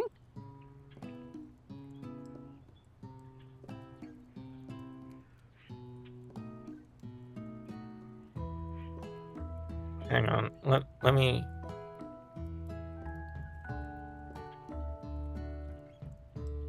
It is not currently connected to Twitch. Oh. That's... That'll be why. That would explain it. That would explain it, yes. I feel like we've fixed it now.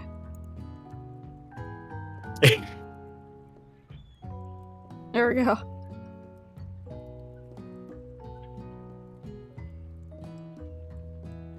When you were talking Miriam, you completely missed lunch, but that's okay because you had a better idea of how to spend the time before your exam. You've decided to head into the arena early to practice a dish. This is it, the location of your final challenge, a test of wills, a test of courage, a test of talent. Yippee! And a chance to beat the pants off Van, the supposed man, and his evil counterpart, Ashley.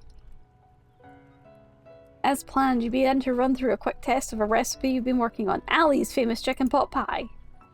After practicing for months, making this dish comes second nature to you, and you're able to quickly get a fresh pot pie in the oven, but as soon as you do, your cram session is interrupted by Colonel Sanders. Allie, what are you doing here? There's still time before the final exam. Oh, just taking it all in and begin visualizing success. Looking at my station and picturing victory. The pot pie has begun to bake, and the smell is slowly filling the space around you. Visualizing, huh? That's too bad. I was hoping you were here cooking something delicious. You'd usually happily share your food with anyone who's hungry. The last time you let Colonel Sanders get in your head, it cost you a cook-off. You decide that it's time to put your cooking above your romantic desires, but that decision gets hard to stick to when the oven timer goes off behind you. I mean, you can also smell it cooking, and you might as well just fess up, you know? Yeah, don't waste food. Exactly. Okay, you got me. Doing a little bit more than visualizing.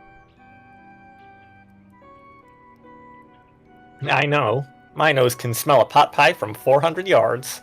That's an oddly specific distance, but you'd expect nothing less from such an oddly specific man. You knew it was a pot pie just from the smell? Not just a pot pie, but a chicken pot pie, with an all-butter crust. And my nose is telling me something else. Oh no, was it burning? No, I can smell that it was made with a heaping helping of TLC.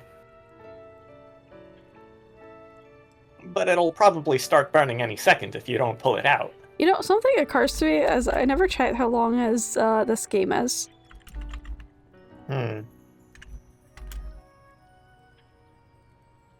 It's meant to be about 1.5 hours in length. We've been here for 3. The moment of truth. I mean... Wow. So, to be fair, we have been voicing it. True. And also chaos. Mostly losing our minds over it. Yeah. There have been a few tangents. Several tangents, really. Yeah. But that does mean we're probably close to the end. Yeah. It's the best pot pie I've ever tasted. I've always loved country cooking, and I could eat this all day. There's no time left. The final showdown is about to begin. Sprinkle lays down the ground rules. There are no rules, that is, except to cook with everything you've got. I've been form changed. You step up for the cook-off of a lifetime. You decide that mac and cheese plus the pot pie you've been practicing are just the dishes that'll push you over the edge to victory. Meanwhile, both Van and Ashley are prepping wildly elaborate dishes per their usual over-the-top selves. Miriam has her giant magnifying glass and several sets of tweezers. She's definitely prepared to go big by going small. Colonel Sanders seems to be harnessing his 11 herbs and spices, but he's trying to find a way to improve on something perfect, his original recipe, fried chicken. The intensity in the room. Ow! starts at full 10 out of 10 with a frenzy of action. Everyone's calling out really cool special cooking moves as they prepare their food. Wow, this is getting serious. Colonel Sanders batters his chicken as it levitates through the air. Egg wash. Egg wash? Egg wash. Wash. I had to read that bit out loud because my brain was like, wash? I know Wash. I'm not voice acting on, but my god. Wash. Anyway, What, you mean you don't wash your food? no.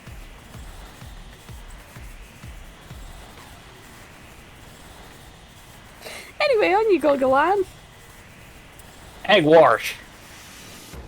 Miriam furiously injects ingredients into an itty-bitty pot of broth. Best friend, Batter Blaster! Van flexes his pectorals as he chops up a sea urchin. Let's rock and ride! Ashley scoops her pastries off the tray with lightning speed. Shallow personality spatula. Why would you call it that? Did you just get called for food? Why indeed?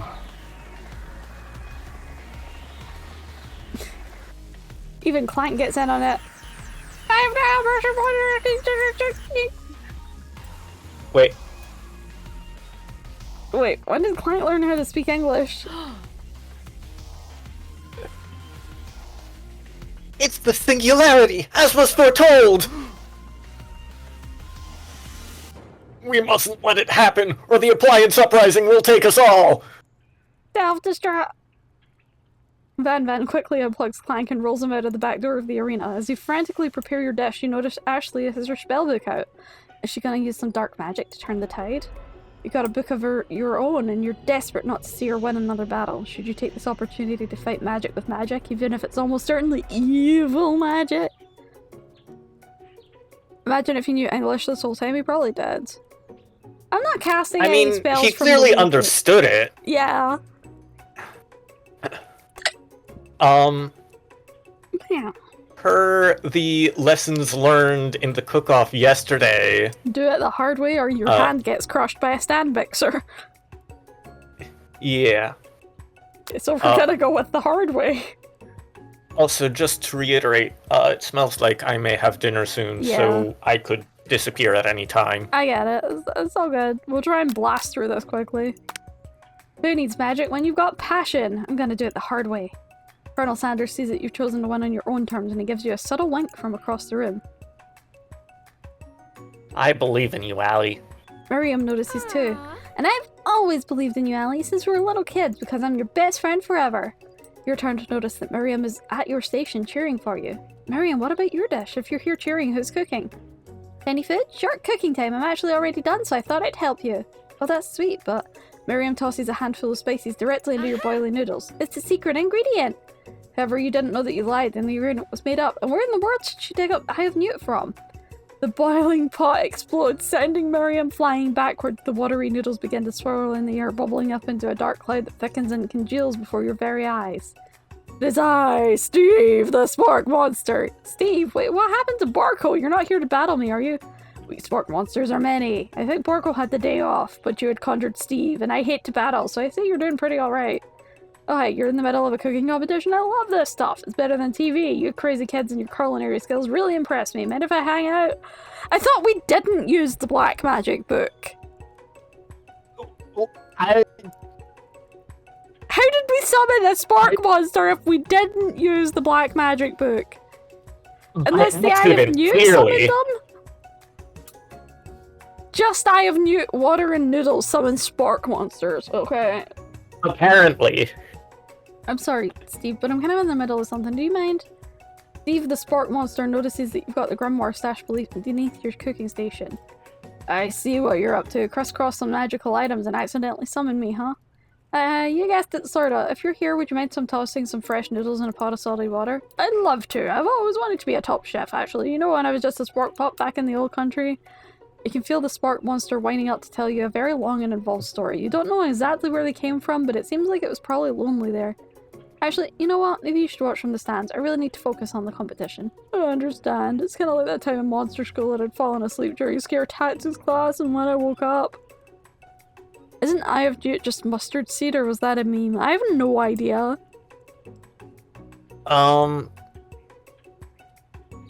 Shrug?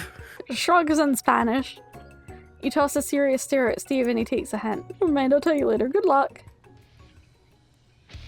Having suffered this huge setback, you don't know how you could ever win. Give up and drop out of culinary school. Not gonna lie, can attempt these.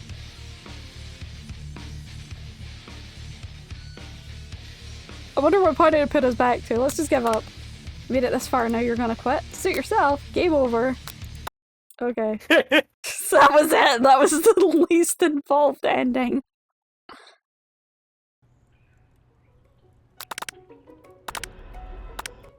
A quick Google search suggests that, yes, Eye of Newt is code for mustard seed. Okay. Or an actual newt's eye. You summon extra power from deep within yourself. I can do this. I have what it takes. I came here to win. Your hair turns mac and cheese orange as culinary energy flows from your body. I think if it's orange, you might be doing it a little bit wrong. Mac and cheese is usually yellow. Well, it depends on what kind of cheese you're using. It's another that ended up being a plant, but you don't remember it? Fair enough. My heart is pure, my hands are steady, my taste buds have been preparing their entire time for... Yes, Allie, you are the chosen one. You will avenge me. The power you'd been summoning immediately fades back out. You interrupted my inspiring monologue. Sorry. My heart is pure, my hands are steady, my taste buds have been preparing their entire lives for this moment. I will show the world my cookery. You begin to levitate off of the ground, energy courses through your body. You know that with this power you can do anything, except turn back time, which has been super useful because while you were powering up, your chicken pot pie overcooked in the oven and can't be served. But don't worry, dear Allie, you may have suffered some setbacks, but all is not lost.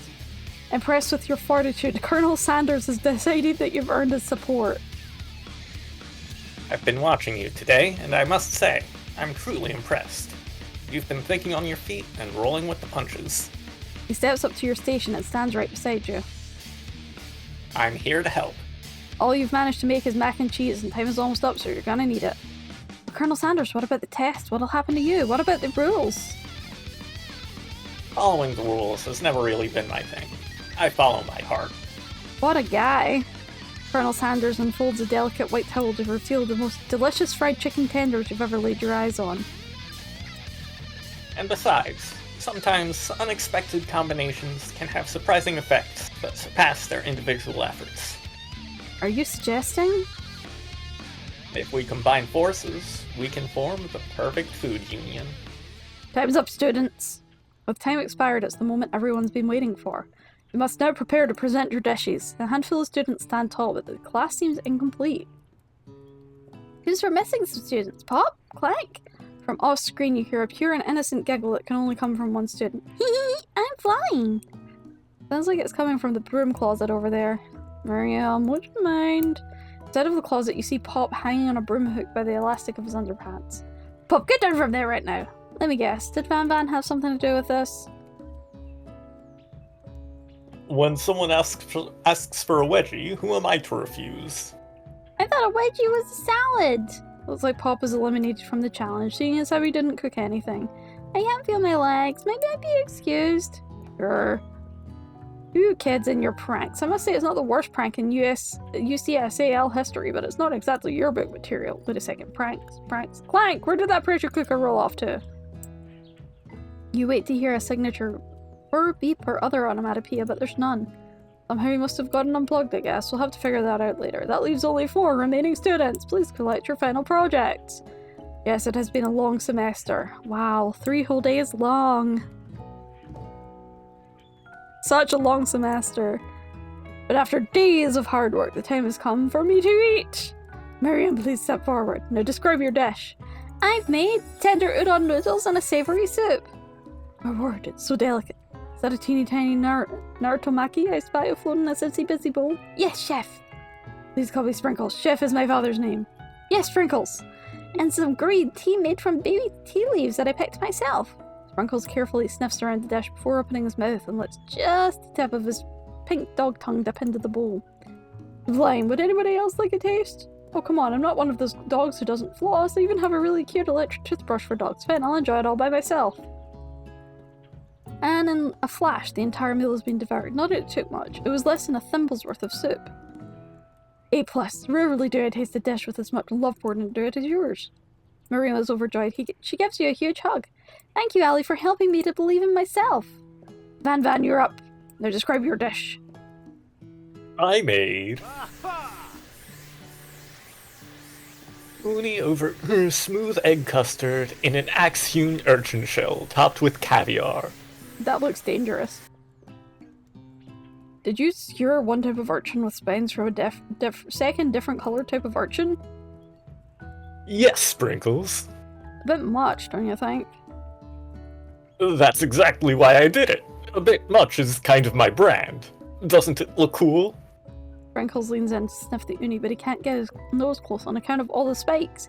He begins to paw at it erratically, causing the custard to slosh around. Woof! Woof! Please be gentle with my cuisine. Arrgh. Finally, Sprinkles goes all in, tongue first, but he can't get past the needles. He reels back at his tongue as poke and prodded. Ouch! My tongue! The professor appears to be having an allergic reaction to the sting. I can't use this, it's flowing in my tongue! That's horrified! A stunning turn of events. Who would have thought that serving food in a bowl made of needles could make it difficult to eat?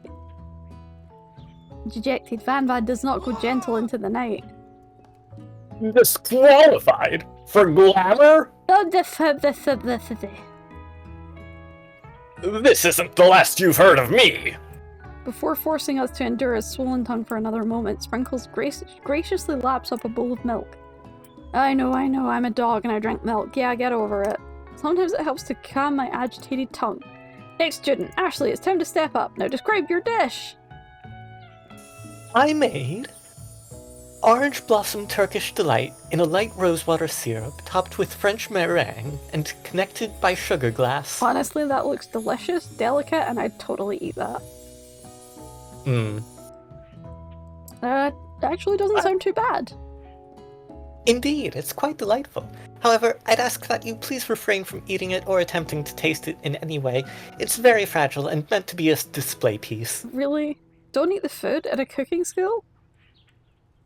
Not toast in your ears or something, Allie. I told you, it's a display piece! Actually, I must say it is beautiful. However, this is a cooking competition at a cooking school. Yes, which is why I cooked it, and did an extremely good job cooking it too. I didn't realize that we were having an eating exam. If I wanted to be judged on eating, I'd go to the College of Eating School for the Hungry. I have been called to supper. Okay, enjoy your food, Gyl'aan. I guess I'll have to take it from here. Good luck.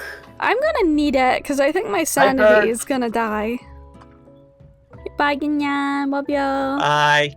Bye. I suppose you could smell it if you absolutely insisted, but don't breathe too hard. You might disrupt the sugar spiral.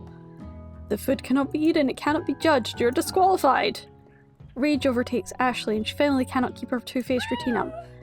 You wouldn't know high-end cuisine if it cooked you! And with that, Ashley storms off to rededicate herself to being the best, but this time without being shackled by trying to be fake nice and liked by everyone. This isn't the last you have heard of me either! If this class ends up getting much smaller, I'll be teaching myself. You and Colonel Sanders, the final cook, step up together. Two chefs? What began as a bowl of delicious mac and cheese has become something else. He examines it closely, sniffing and eyeing the bowl. Uh-oh, I don't have a good feeling about this. From somewhere in the room, a literal drum roll plays. Just when I thought I'd seen everything in the kitchen, you give me this thing, and completely blow me away. In my 49 dog years of life, I've never tasted anything so delicious and perfectly balanced. It's so delicious, in fact, that everyone passes the class. You pass, and you pass, and you get a pass. Everyone gathers around and partakes of the mac and cheese bowl. They all seem to transcend this reality into another dimension. You win! Together, you and Colonel Sanders have made a new menu item. The new menu item is so impressive that even the Van and Ashley are drawn back in by its magnificent fragrance. When they gaze upon your mac and cheese bowl, they admit that you are indeed an excellent chef. Sprinkles has declared that you've passed. Everyone has passed. There were supposed to be more battles, but come on, how could they be better than this one? Now that the school year is complete and everyone has graduated, the students return for one last assignment, to get their groove on. The cafeteria has been completely redecorated in order to serve as the site of the school's graduation dance. Can I just say, it's a 3-day semester. A 3-whole-day semester. And then at the end of the 3 days, they redecorate the cafeteria into a dance, which means that they're hosting a dance every 4 days, basically. 3-day semester, 1-day dance, then the break for the weekend, I guess. And then they start again the next week. Compared to the massive high-tech cooking arena, the humble decor seems downright cute and cozy. I've had a weirder events. This seems really weird, though. Like, at this point, why would you even take the decorations down? DJ Dog is in the house! Woo, woo. You know that Sprinkles is a master chef, but also a world-renowned turntablist? Who says you can't teach an old dog new tricks?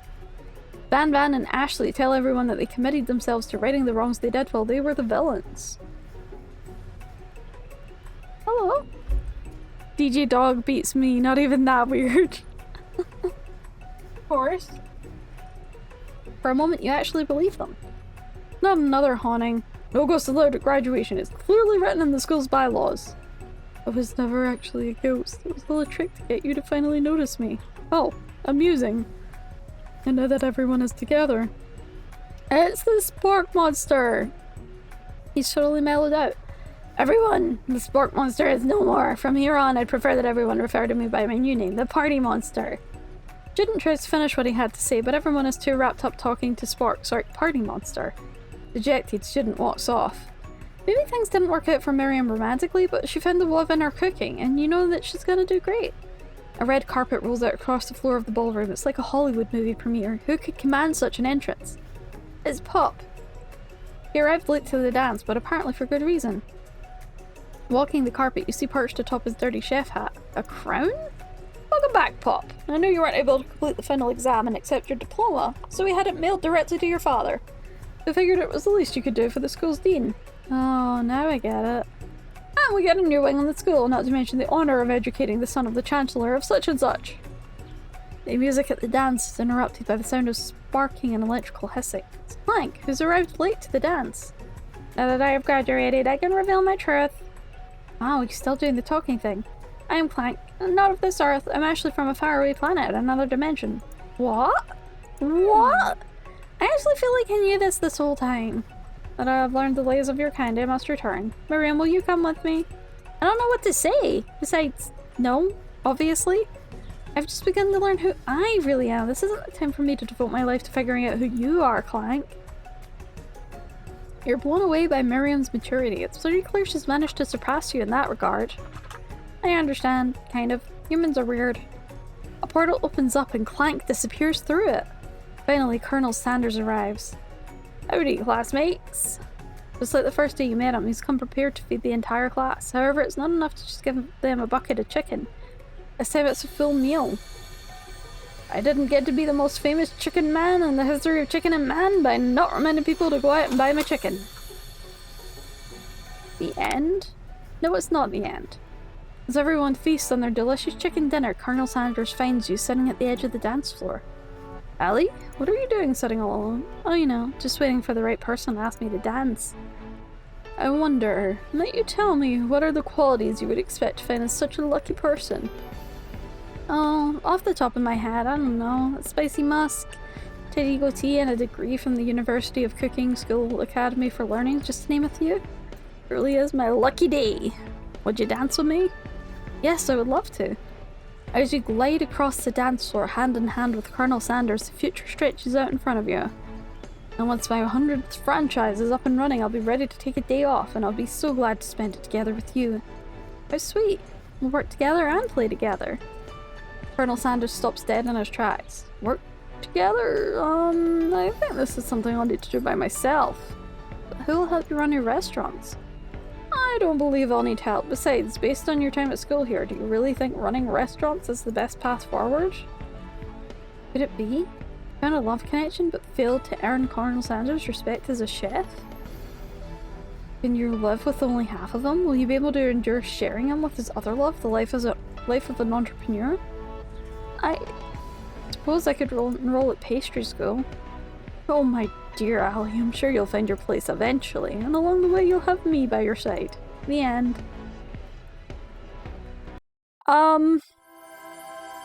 Is it- but we passed the final exam together, sir. Sir. What the fuck?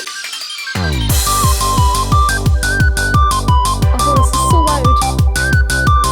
So loud.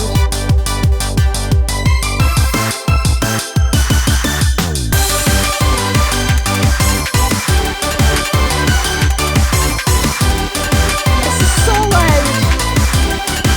I'm so sorry. It doesn't matter what I do. It seems like the mental has a fixed sound to it. And it is painfully loud. But hey, we did it! We completed the game. And got our ears blasted off at the same time. Colonel, please, I need my thoughts. I know, right?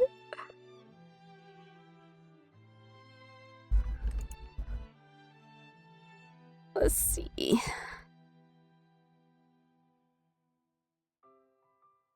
Let's, since we finished the game, let us go find someone to raid. Oh, we did it! We completed one of the weirdest games I have ever played in my entire life, and I really don't know what to make of it. Like, really, really, really don't know. Every turn that game took was a left. And, yeah. That was crazy. That entire thing was crazy. It looks like Magi was taken, aka Lich, is currently playing a game, called Novus Orbis, which I don't know what that is. What about the dating sim that does your taxis? There's one that does that. You know, fair enough. I don't know about it, but for anybody who is interested, we will be playing a lot of different games. Tomorrow we'll be probably playing Plate Up with Gyl'aan and Karagar and Sledge for a while. Sledge might have to drop out at some point though. And we've also got, for Valentine's Day, we have a DBD scheduled, the DBD Dating Sim. So hopefully we can get a few people together for that.